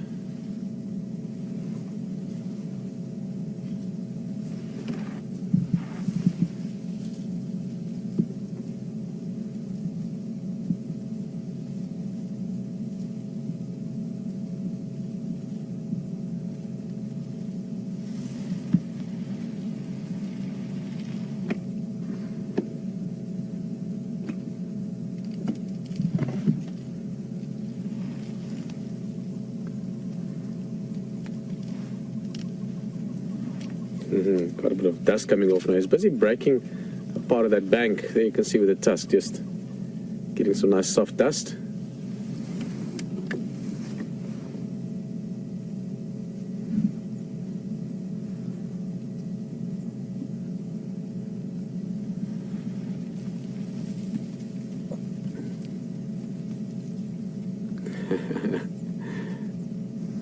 Good question, Benjamin. Nice to have you on drive with us. Benjamin is just wondering if it's not a bit strange that he's by himself or that they're alone. And we've got two bulls here. Another one joined this guy, but it's just the two of them. Benjamin, the big herds that we see when you see lots of babies and young ones and middle-sized ones and, you know, sort of a whole mix of elephant, that's the breeding herds. There we go. A little bit of a like, what are we up to? Okay, dude. Oh, he's beautiful. He's right here. Look at that. Lovely setting as well. We've got the riverbed going in the back there, that area. Nice big knobthorn acacia, beautiful view. Keep in mind, guys, this guy is in full must.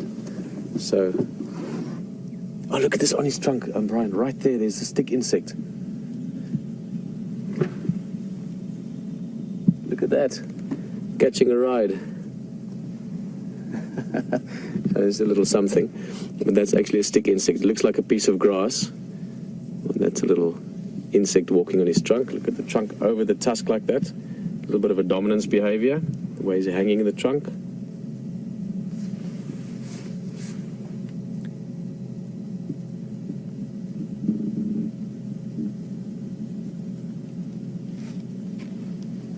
Come to have a look at us. We didn't do anything funny. We didn't sort of move or try and give an idea that we want to push him or something. And it's important to look at their behavior. He didn't, you know, we eased our way in here, we got closer a little bit, gave him a bit of time to get used to us, and he decided to come and ask us what we're up to.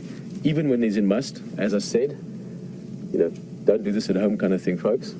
But even when he's in must, you can still approach elephants, just see what they're about, ease your way in there, don't sort of barge your way in.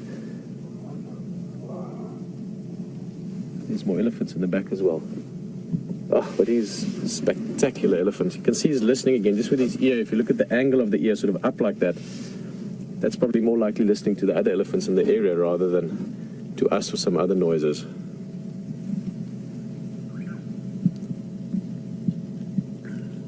Great opportunity to see some of the details. There you can see the toenails.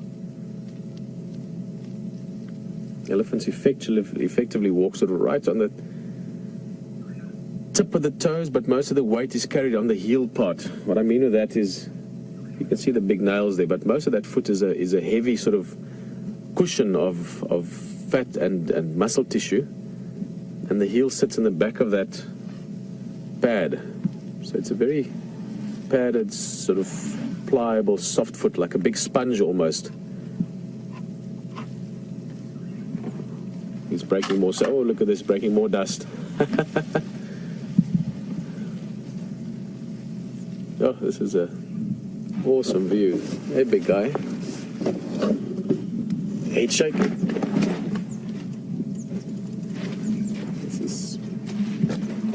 This is rad. Hey, mister.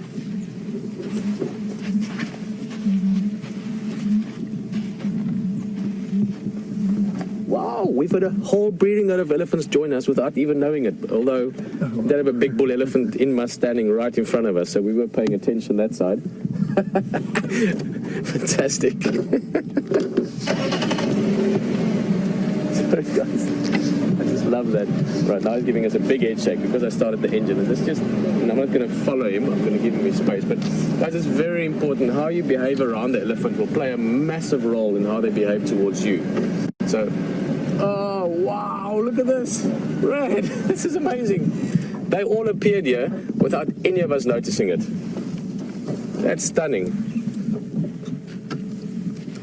Look at that.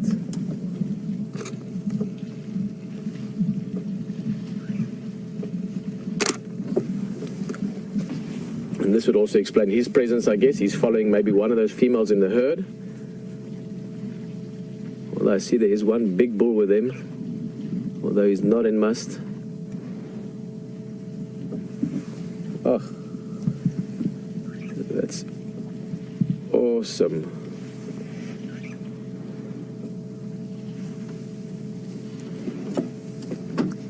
Quite a big herd. Let's do a quick count. 1, 2, 3, 4, 5, 6, 15 or so elephant. I might have missed one small one in amongst the legs there. Let's get a little bit closer to them. I don't know if we'll be able to sneak up on them the way they snuck up on us, but never mind. It was a surprise, eh? Turn your head around and there's like 15 elephants standing there. Stunning bull burst though. That was quite an intimate experience we had with him, close up to us. He's going to ride along. He's just off on the left-hand side here. There he is. Hey, mister. Look at this. Oh.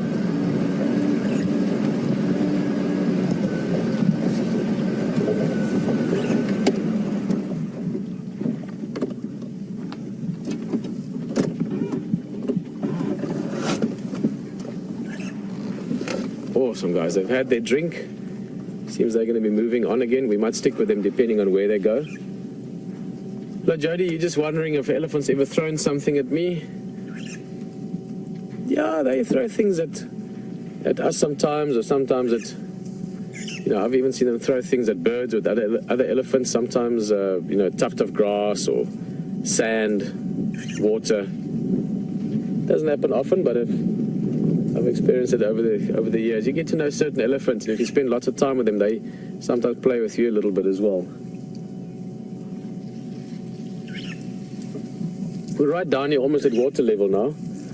Before we follow that herd further into the bush, I see there's still 2 young ones sort of trailing behind, and I see there's actually 3 hippos here, not 2 like we thought earlier. So, and there's a buffalo arriving behind the elephant. Seems we've arrived at the waterhole at the right time, perhaps.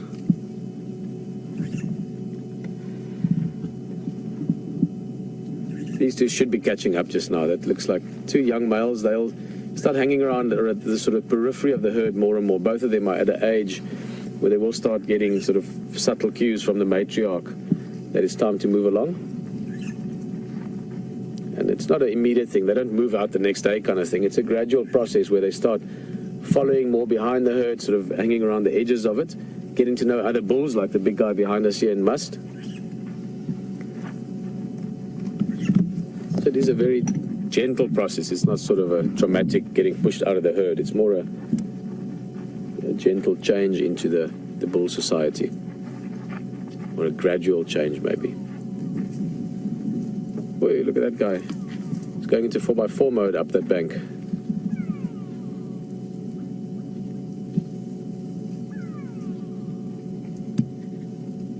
Actually amazing how they can climb. That's very steep.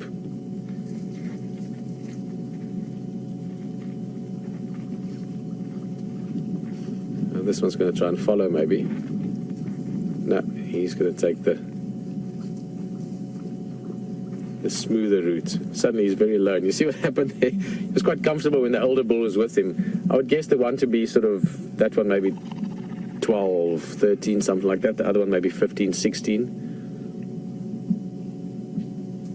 Suddenly the younger one felt very exposed there by himself.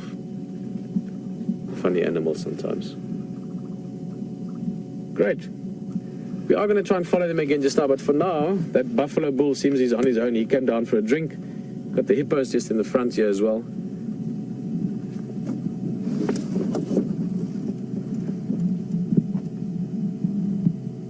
Go back to you slightly.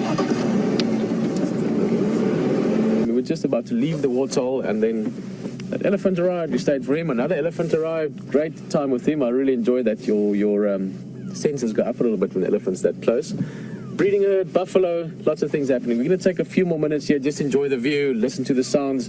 And speaking of your sort of attention going up and adrenaline a little bit with the elephant close by, that's something that always happens on foot. As soon as you're on foot, you are so much closer to everything around you, and that's a great experience. So enjoy being on foot with Stefan. We'll see you just now.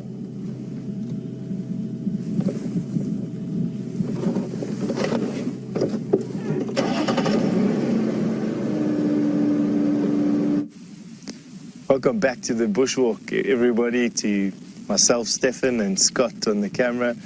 And we've had quite an interesting time since we last left you, with our noses in the grass over here looking for some tracks. We bumped straight into a herd of elephant in the thick bush that you can see behind me at the moment. It was a little bit hair-raising, I must be honest with you. Herds of elephant on foot, it's definitely not where you want to be, so we had to hightail it out of there. What you normally do in that particular case is you put your back to the wind and you walk away from the elephant, but so that they can't get your scent. So basically with the wind not in our faces, the wind behind us. And Scott and I had to do this huge big detour, but now we're back onto the track of this male leopard. We think that he's come this way. As we've been walking past these elephants, we've been hearing impala busy giving alarm calls again. It sounds like it's a male impala in the rut, and he's just busy giving the herd that he's at's a little bit of trouble. But we're walking in that direction in any case. And we've got quite a prominent game trail here. And we're going to be looking on this game trail to see if we can pick up any of his tracks. So let's go on.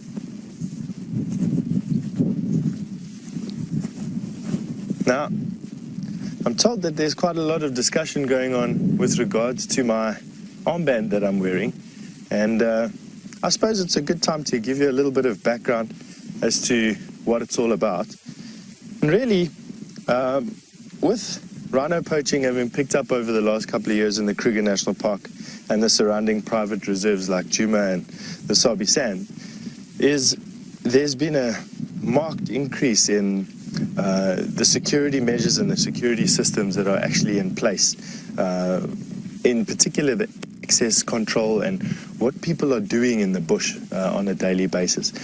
For those of you who are watching a little bit earlier, Scott and I showed you the helicopter that was busy hovering in the air, quartering. Basically, they do quadrants, I suppose.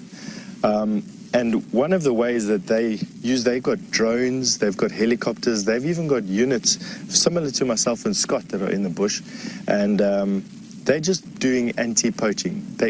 Basically, it's just creating a presence, a heavy presence in the bush, and make this area unfavorable for poachers to come in, or even dangerous for poachers to come in. Now, because this area is under constant surveillance almost by some or other type of monitoring system, I have to wear a visual cue.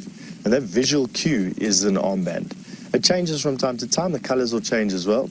I know it's not the most sophisticated method, but it definitely works. For a scouting unit who's busy surveying myself from a distance with a pair of binoculars, or from a helicopter or a drone, whatever it may be, this would stick out quite a lot. And obviously they can then go and check with the relevant authorities, and they'll know that myself and Scott with a big backpack and an aerial on the back are in the way.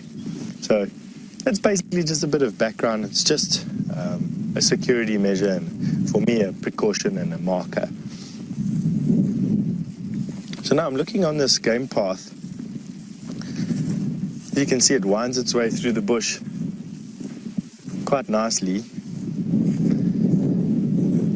Doesn't have anything on it at the moment, which is not too much of a problem.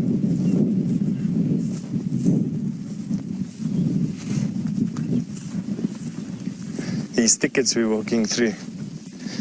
These thickets that we're walking through are fantastic. They're quarry thickets, and it means that this area gets quite wet.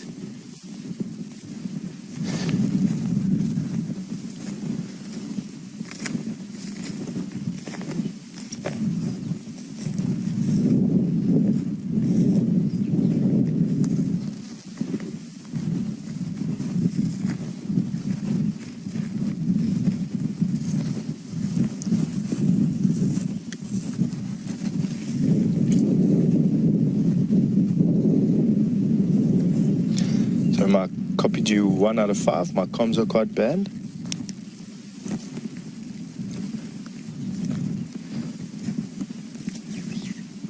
So at the moment, there's just some kudu that have been walking on this path.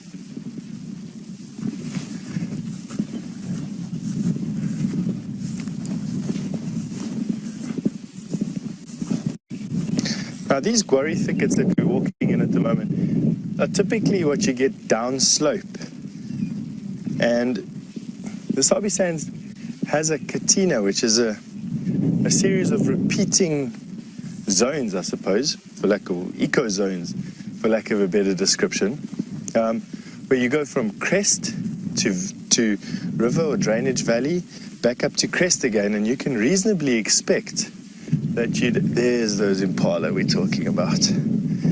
Have a look at those ladies. And the elephant in the background. Those are those elephant that we were with. Come with, let me show you that elephant quickly.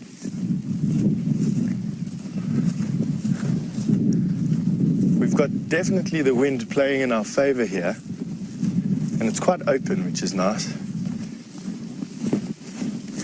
So we're going to try and keep the wind in our faces, which was not the case a bit earlier on. Let me see if we can show you this elephant without getting stepped on.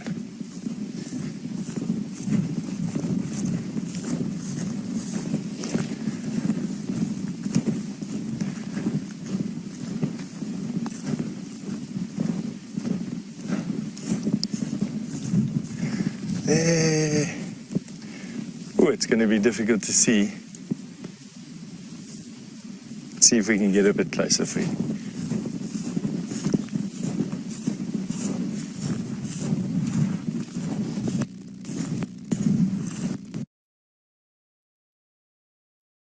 Keep the wind in my face,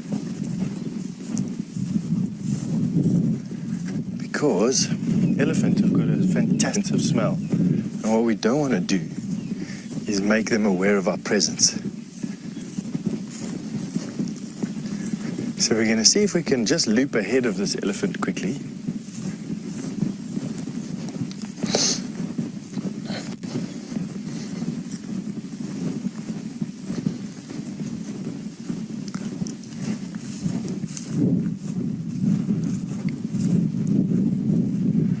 Some more impala. And there comes the elephant. It's a few elephant. It's an elephant herd. You might just get the head going through there at the back. There we go. So it's definitely the same herd that Scott and I had to move quickly away from the last time. We have got the wind in our favor. We're at a good distance away from those elephant. We're going to try and keep this distance, and we're going to see if we can stick with those elephants on foot. Now, it's important to know that at this point, we are very respectful of the distance that people must keep from elephant. It's not the same as in a car. An animal's comfort zone in a vehicle is much smaller, and you can get much closer in a vehicle because for the last 60 years or so, people haven't been hunting elephant from a vehicle. Not in this area, at least. But for the last 60,000 years, people have been hunting elephant on foot. And they've got this deep sense of danger when it comes to people. But, you know, we are part of the neighborhood here. This is our home. It's their home. And as long as you respect them, they're actually not that dangerous. We're going to respect distance. And we're going to respect the fact that there's moms with babies there. We might just get a little bit protective of them. But, you know, for those of you worrying if it's dangerous, in thick bush, yes. With the wind blowing from us to them, yes. But right now, I feel comfortable. I'm sure Scott feels comfortable. Scott's comfortable. We're going to see if we can show you these areas. It's a beautiful open area. Wind is nice. Let's go. Just see them walking through there.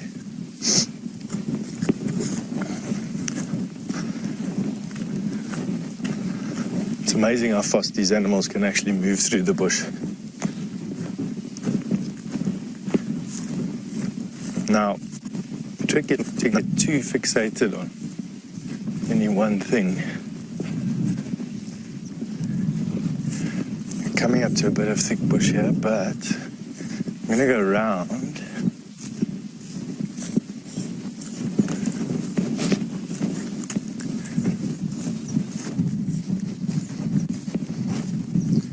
Okay, the wind is changing a little bit. So what we're going to do is just stand by here. Stand by here.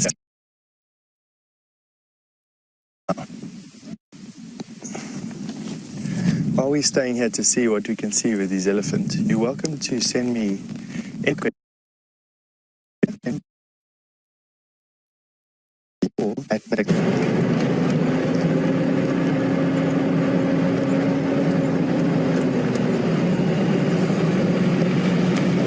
Okay. We are now just going to have a quick chat with Brent and see if he's found anything. Hello, buddy. Morning. How are you, mate? Very well, and yourself? Good, man. Anything around, bud? No, we've had some leopard tracks in the area. So Stefan and Scott are walking down that side. I'm just making sure they haven't come out on the road. Okay.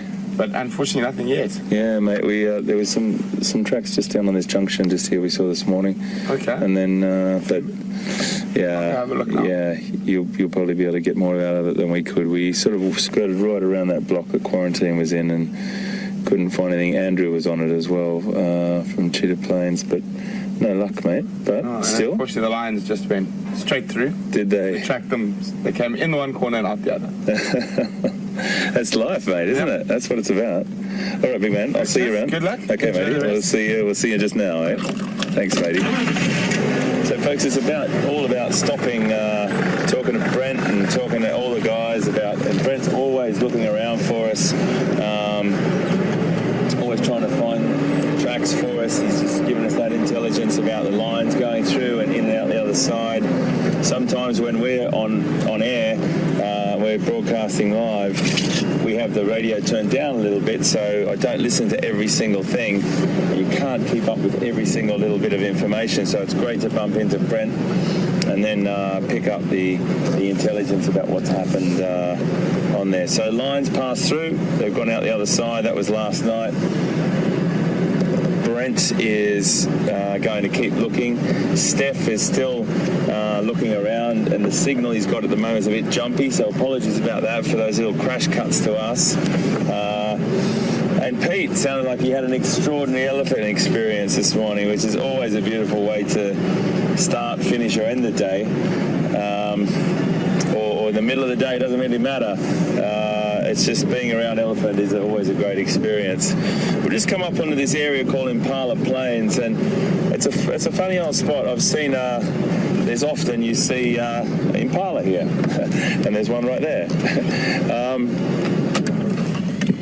The impala are going through a rutting season at the moment. It might be nice just to watch what goes on here. There's a 2 impala approach, and they might come up, and I don't know if these got any females here.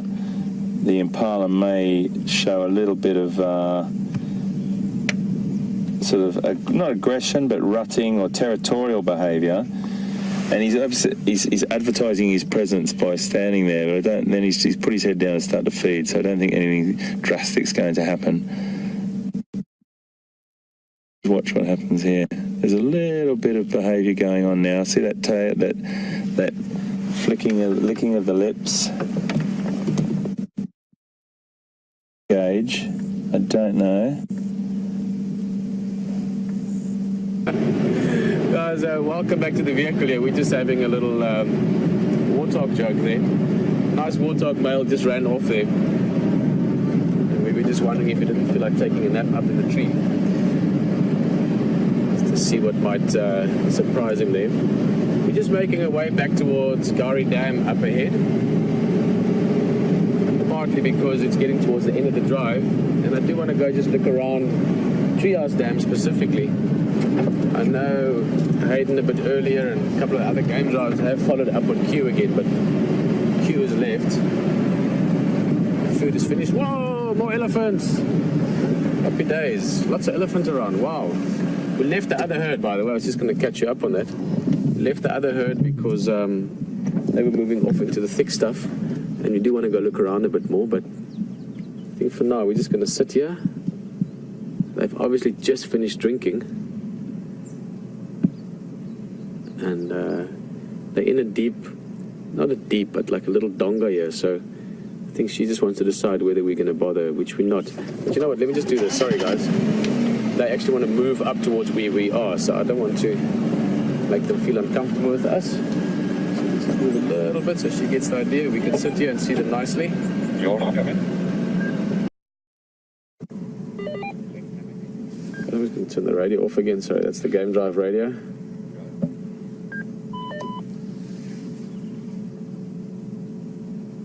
A little calf having a drink while Mum's deciding where they're going to go.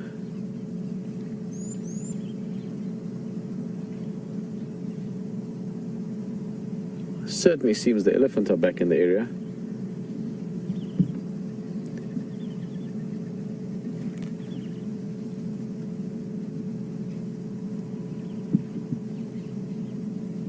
Here we go. This is definitely one of the senior cows, perhaps even the matriarch of the herd. Beautiful female, great condition. Healthy calf behind her, the one that was just suckling.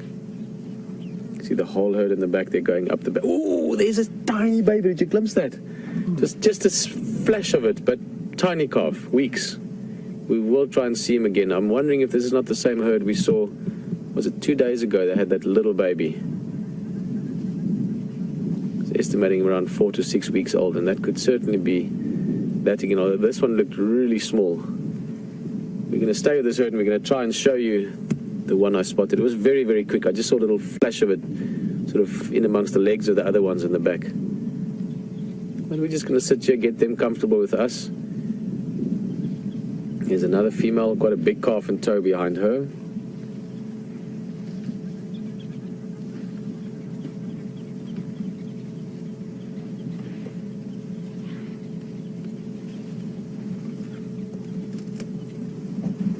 They're going to come past us. There's a footpath there. We should get a beautiful view of her.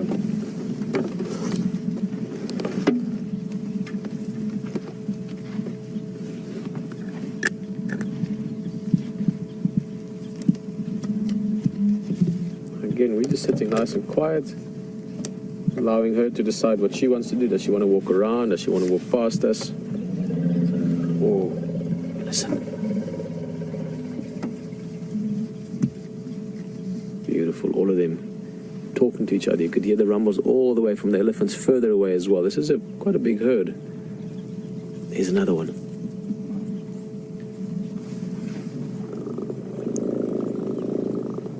In the distance you can hear them. Looks like 20 odd, maybe even more, but I would estimate at least 20, but anything upwards from that. Nice big group.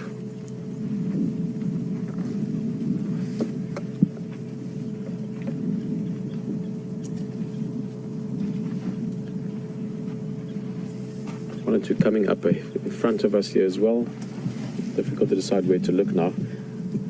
That's a younger female. Oh, here's the matriarch. She's coming closer to us. She is beautiful. Big head. In her prime, I would say probably I would estimate her in her late 30s, early 40s even. Great condition. That's her calf behind her. Probably one of her older calves behind her again.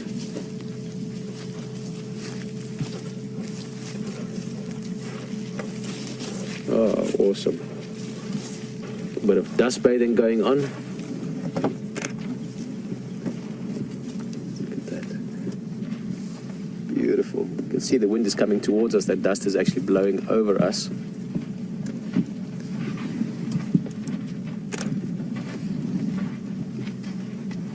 Look at that posture. High head, open ears. Just reminding us that she's big. Saying, listen guys, I'm big, I'm not messing with you. But she's also seeing that we're not here to mess with her. We're not moving around and making noise. We're just sitting quietly. And she's happy to go along. That was a nice sort of 3 backsides there. Eh? The 3 elephant bumps. All 3 of those are sort of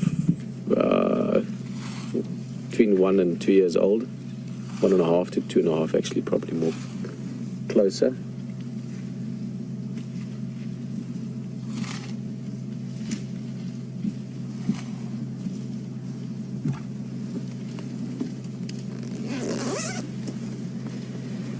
Warming up suddenly now. Wouldn't be surprised if the same herd maybe comes back to Gari Wartal where they just were. They just had a drink, but if it gets nice and hot, we were very lucky a few days back. We had a beautiful time with the herd down here, busy mud bathing. Little ones were getting right down and dirty in the mud. The adults were spraying it over themselves. Perhaps we're lucky this afternoon and we can spend more time with one of these herds. This one would be good. It's a nice big group.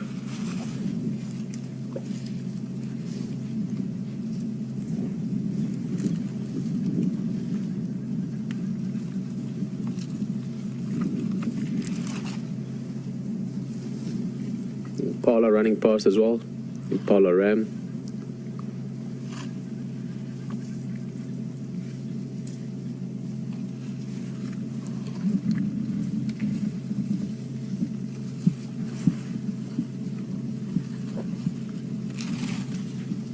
One more look. Here's one of the young ones catching up to the herd.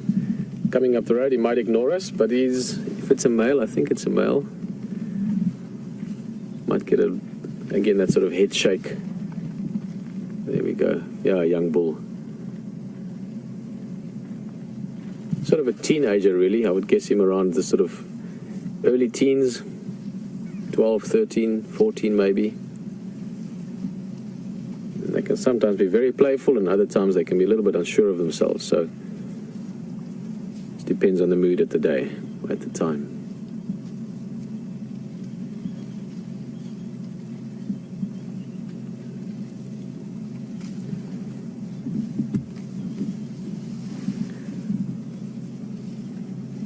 We're going to let these guys continue their breakfast. They're sort of lazily feeding into the bush here.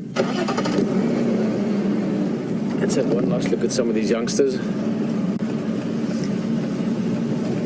Yeah, it looks like they're going into the bush slowly. It's not that thick, but at the same time there's a nice relaxed feeling with them. Not going to be following them too much. And I do still want to check Trias Dam one more time this morning.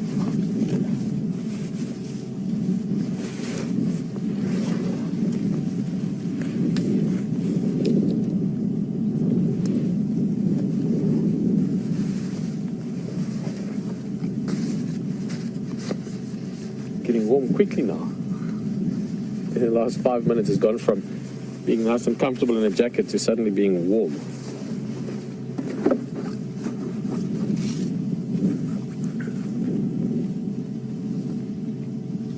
These guys eat a lot. I mean, they have to eat about 5% or so of their body weight. Now, for a big bull elephant like that, the first one we saw this morning, the big guy in must, let's say he weighed 5 tons. 5% of that would be 250 kilograms. So in pounds, he would be weighing roughly 5 tons would be about 12,000 pounds, which means he's eating about 500 to 600 pounds of food a day.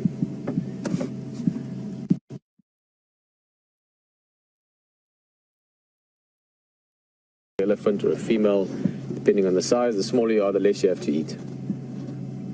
Although I don't know if less to eat describes the eating habits of an elephant well, because elephants, even if you're small, they eat a lot.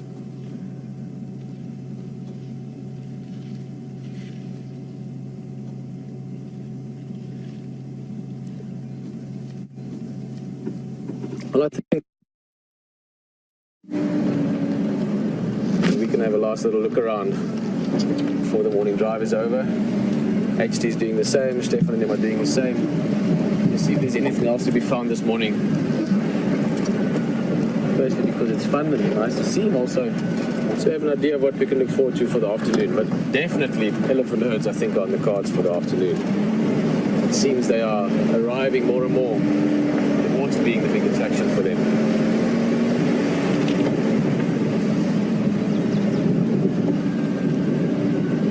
Not too busy at the moment. One old buffalo bull, just half asleep there. Quick look at him, but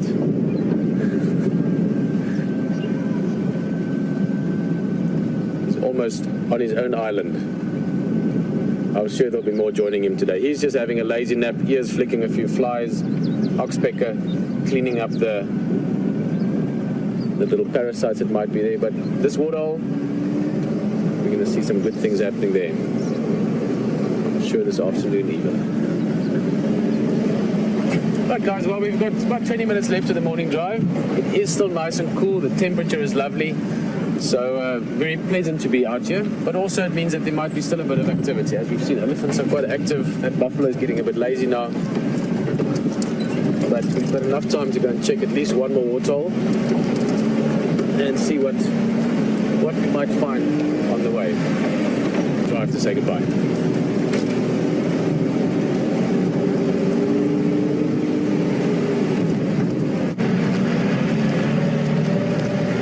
Well, we dropped out a signal too, folks, just back there with those impala. Here's the guys actually.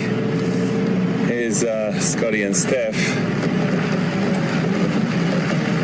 We dropped out a signal, but we stop and say hi to these guys. How you doing, fellas? You all right? All right, mate. We just lost a bit of signal around the corner there. What have you been up to? We initially had to make our way around a herd of elephants. Hello, everybody. Hello, everyone. Had to initially make our way around a herd of elephants that were there. And then we decided that with the open area here, it would be good if we could see them. And so we came onto the open area and we were just walking parallel to them. Yeah. But just, we lost signal, so, it doesn't help. So we left them carrying on undisturbed and we came up onto the open area and we've just found a plover's nest there. All right. I can show you if you want to. Yeah. But, other than that, good. How's your morning been? Pretty good. I just had some impala running, but just had a bit of a signal drop out as well, which was a bit of a bother. But at the same time, we've seen some really nice stuff, some nice antelope. We saw some beautiful vervet monkeys this morning, like just feeding in a jackalberry, just hanging there and socialising and stuff, backlit, which was really lovely. Pete's had some amazing elephant encounters as well. Okay. Can we have a look at the... I don't know if we... You'll be able to see it. Well, can we drive over? Let's have a quick look at this plover's nest, folks, because this is what I was talking about the other day. And how I was talking yesterday about the plovers and how follow following the guy's tracks, they would have told me if there was any others here. But we'll see if VM can get a little shot of it. Can you just stand next to it, please, mate? And then VM might be able to get a shot of the eggs. Oh, yeah, there you go. That's great, Steph. So, folks, that, if you just put your hand back in there, Steph, that'd be great. Right there, there's the, is there 3 eggs or 4, mate? 3 eggs. How camouflaged they are, folks. So that's why I was saying when you were driving along the roads and things like that, we've got to be very careful. We're looking in front of us because plovers are nesting at this time of the year, and we have to take the utmost care to not drive over these nests. You have a tendency to do some hopping sometimes when you're walking, don't you, fellas? Exactly. Yeah, that's really cool. Is that crowned? It'll be crowned. Yeah, crowned. Bird that we had a look at yesterday, folks, if you were with us. Crown lapwing, used to be called crown plover, and we saw them over the other side. Well, fellas, we might leave you. Yep, good stuff. So okay. We're going to see everyone this afternoon again. Looking forward to it. And we'll see you back for coffee and some breakfast. You got it, mate. All right. Cheers, Scotty. I love Scotty's. Scotty's like an explorer, an astronaut explorer in the bush, mate. It's fantastic. So good, guys. All right, fellas, thank you very much for that, and we'll see you down there. We saw Brent before as well. He gave us some info, but we haven't seen anything of quarantine. One small step for man, one small great step for Safari Live.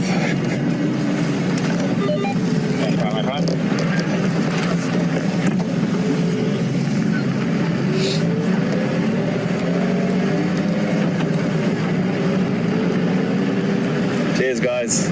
Thanks for that.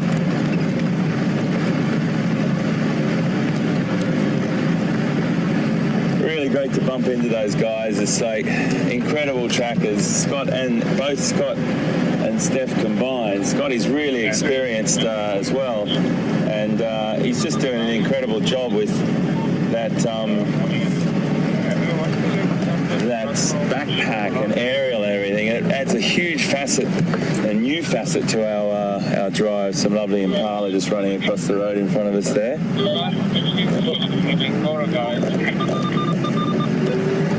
And they really do an amazing job, and sometimes the signal's a little bit scrappy, and it's just because they have to go where the animals are, they have to go where the tracks are, and if they go down into a little gully or a little drainage line, they can sometimes have a little bit of a scratchy signal.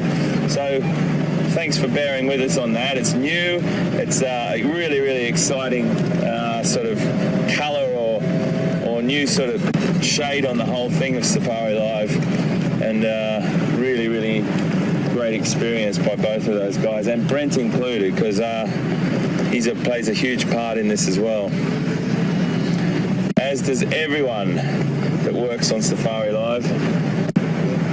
We have had a bit of a not frustrating morning, but we've been driving around lots of these roads trying to look for where quarantine came out, trying to pick up any other tracks.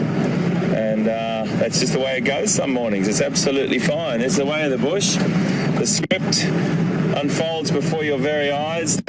You buy the tickets to go and see the film and the storyline every day. That's the way I like to think of it. Sometimes the same actors, sometimes different. But I'll tell you what, they're not acting, that's for sure. They're living their lives, fitting in perfectly into the ecosystem, and we are really just voyeurs or guests in their environment. Well, we are part of the environment, but the way that we place ourselves in their environment, we're sort of guests there, and we try to watch the behaviour of these animals as naturally as we possibly can.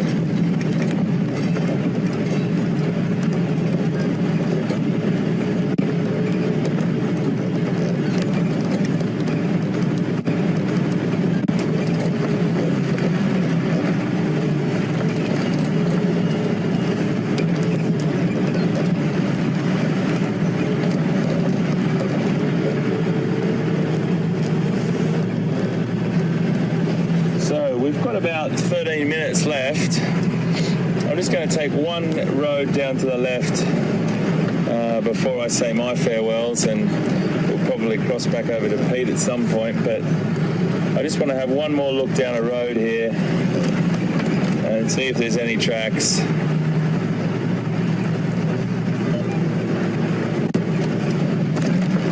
Temperature's definitely heating up.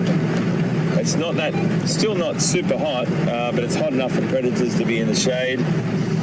And we look forward to having you with us again this afternoon, that's for sure. We are doing our first broadcast to National Geographic Wild, Nat Geo Wild TV across the USA. And there'll be a fireside chat half an hour before we normally finish the online broadcast, so 5:30 for us here. We'll still be online. There's a lovely big buffalo bull down here on the road, which is a great way for me to finish, because I do love my buffalo, and he is a big boy. It's okay, my boy. I'll just stop here and not disturb him. Lovely beast. So yeah, we're broadcasting live tonight across National Nat Geo Wild Television. We've still got our regular broadcast on wildsafariLive.com, and if you've got questions, you can please send them to questions@wildearth.tv, and you can tweet us at #SafariLive, and we're really looking forward to having you all again with us tonight. If, as I always say, if you're regular safari participants and you're always on the back of our vehicle, fantastic to have you on an ongoing basis. But if you're a newcomer,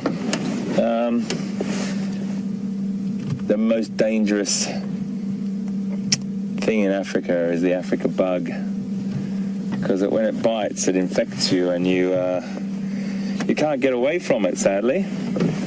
It is one of those things. Once you've been bitten, it is definitely the bug that stays with you. And of course I mean that metaphorically. I'm saying that, you know, once you get a taste of these safaris and you get a taste of driving out with us on a daily basis, you'll start to understand the magic happens completely spontaneously. We might get some information on the radio from a guide, or from Scotty or Brent or Steph, but it all depends what as I always call it, the bush script writes on a daily basis and sends out to us. You never know what's around the next corner, that's for sure. And it's a really great time to be here in Africa. I'm definitely missing my wife and son. They're watching this morning, my wife Nina and my son Jack. So I just wanted to give them a little shout out there to say hi in London. And looking forward to seeing them next week. But really exciting to build up to this weekend. And it's just so great to be here. So this buffalo is just ruminating at the moment, and he is just chewing his cud, or he's regurgitated a small amount of food that went down into his first stomach. He's got a 4-chambered stomach, and he's regurgitated that up, and he's chewing it over again. And that's why these herbivores are the most efficient out of the herbivores. The hoofed animals. These are the most efficient ruminants, they're called. And we've talked about it many times, but you can see there that he's resting, he's completely chilled, but getting the most out of his food and breaking down that plant material, that cellulose, which is what these ruminants are best known for.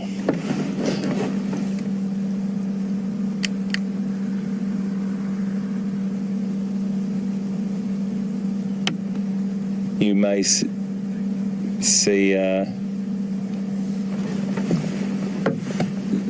that he's just chewing that over.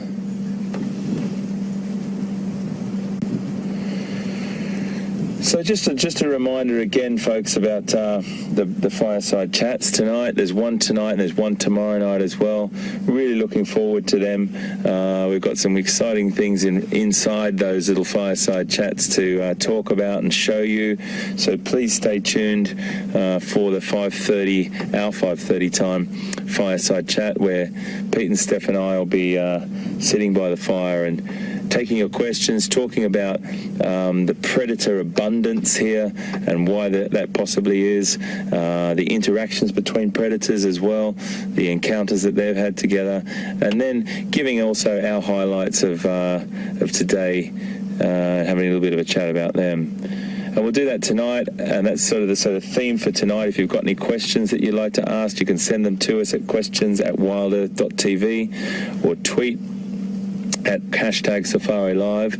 And the question theme tonight is really predators, predatory abundance, and predatory interaction between those apex predators, just to give you a guide. And then tomorrow night, we're doing a little bit of a sort of wild parenting theme, which is all about, it's a bit fitting. It's Mother's Day in some parts of the world, and definitely Mother's Day in North America and other parts. And it's really interesting, and there's a lot of analogies that we do talk about between humans and some of the wildlife that we look at and how they care for their young. But it's just more of a wild parenting and offspring and parental and maternal behaviour that we're going to talk about on Sunday night. And that's going to be really what we're doing the fireside chats with, and we'll do a little question and answer thing as well, and we'll talk about our favourite highlights of the day on Sunday night as well. And then Pete and I are going to push off, and then Scotty and Brent and Steph will carry on with all the rest of the team. Amazing team that we have here. They'll be taking the SafariLIVE, driving the SafariLIVE vehicle into the future,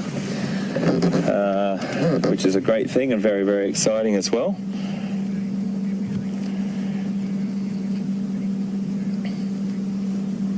Look at the boss, the amazing boss on that, which is that big, chunky sort of helmet on top of the buffalo right there. Really nice. He's a big boy. Well, folks, we're going to finish on that big boy, and we are going to say farewell, or I'm going to say farewell anyway, and cross over to Pete. I just want to thank you all for being with us this morning. Little vervet monkey experience was quite special, and Pete had some great elephant encounters, I know, and lovely walk with Steph and Scott as well. So fantastic to have you on board. Always remember, we're back here every afternoon, every morning, same time, and really look forward to having you with us this afternoon. It's going to be quite exciting. I'm going to rub the magic porcupine quill here, give it a rub for some special action this afternoon. We're going to have our ears to the ground, get as much intelligence on the ground as we possibly can to bring you everything we can from this beautiful Djuma and Arethusa game reserves here in Savi Sand, South Africa. Thank you so much from VM and I. We'll see you this afternoon. Take care, and we'll see you just now.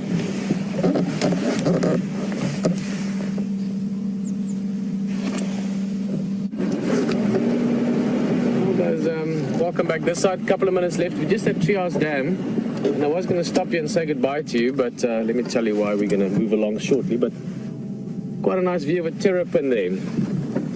We talk about them often, but normally we just see the little noses peeking out of the water, sort of like hippos. And this one is not sitting on a rock, in case that's what you're thinking. He is actually sitting on a hippo's back, catching a bit of sun. As I said, I wanted to stop here and say goodbye to you here, but we just found a couple of meters back, about 30 yards back, very, very, very fresh leopard tracks. Male leopard tracks, I would guess probably Q's tracks. You might have drunk in the last half an hour or so. We've been circling around. I'm just going to follow that. We might even find the leopard in the last minute or two. But while we look for him, we're going to be keeping a careful eye on the left-hand side towards the drainage line. But at the same time, I'm going to start saying goodbye. And if the leopard interrupts us, I'm sure no one will mind. Guys, as always, thank you for joining us on the drive this morning. But also, please remember, we've got an exciting afternoon ahead of us with the live drive this afternoon, 3 to 6 o'clock our time, 9 to 12 Eastern time, 6 to 9 Western time for North America. The live drives to Nat Geo Wild on television, always very exciting, and there's going to be great fireside chat afterwards. So please join us for that. I know something exciting and surprising is going to happen. Also, for the fireside chat, we've got a bunch of questions. Thank you very much. If anyone wants to send further questions in with regards to predator interaction, apex predator behavior, anything around that, welcome to send them in, please. We will have a look at those probably up until about 12 o'clock today, our time. Myself and Hayden and the rest of the team will have a look at that and pick something from that. But for now, we've got a few seconds left, and sometimes all you need to find a leopard is a few seconds. So let's have a close look. But if we don't find the leopard, which might happen, we will see this afternoon. We will look for him again this afternoon. Q, we haven't seen Kunuma for a while, and it's going to be a fun afternoon, guys. Please join us for that. The more friends in the vehicle, the better.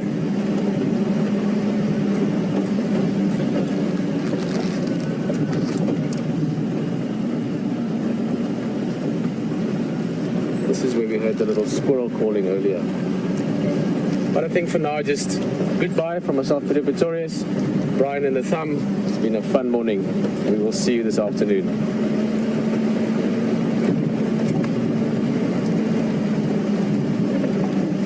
Cheers, everyone.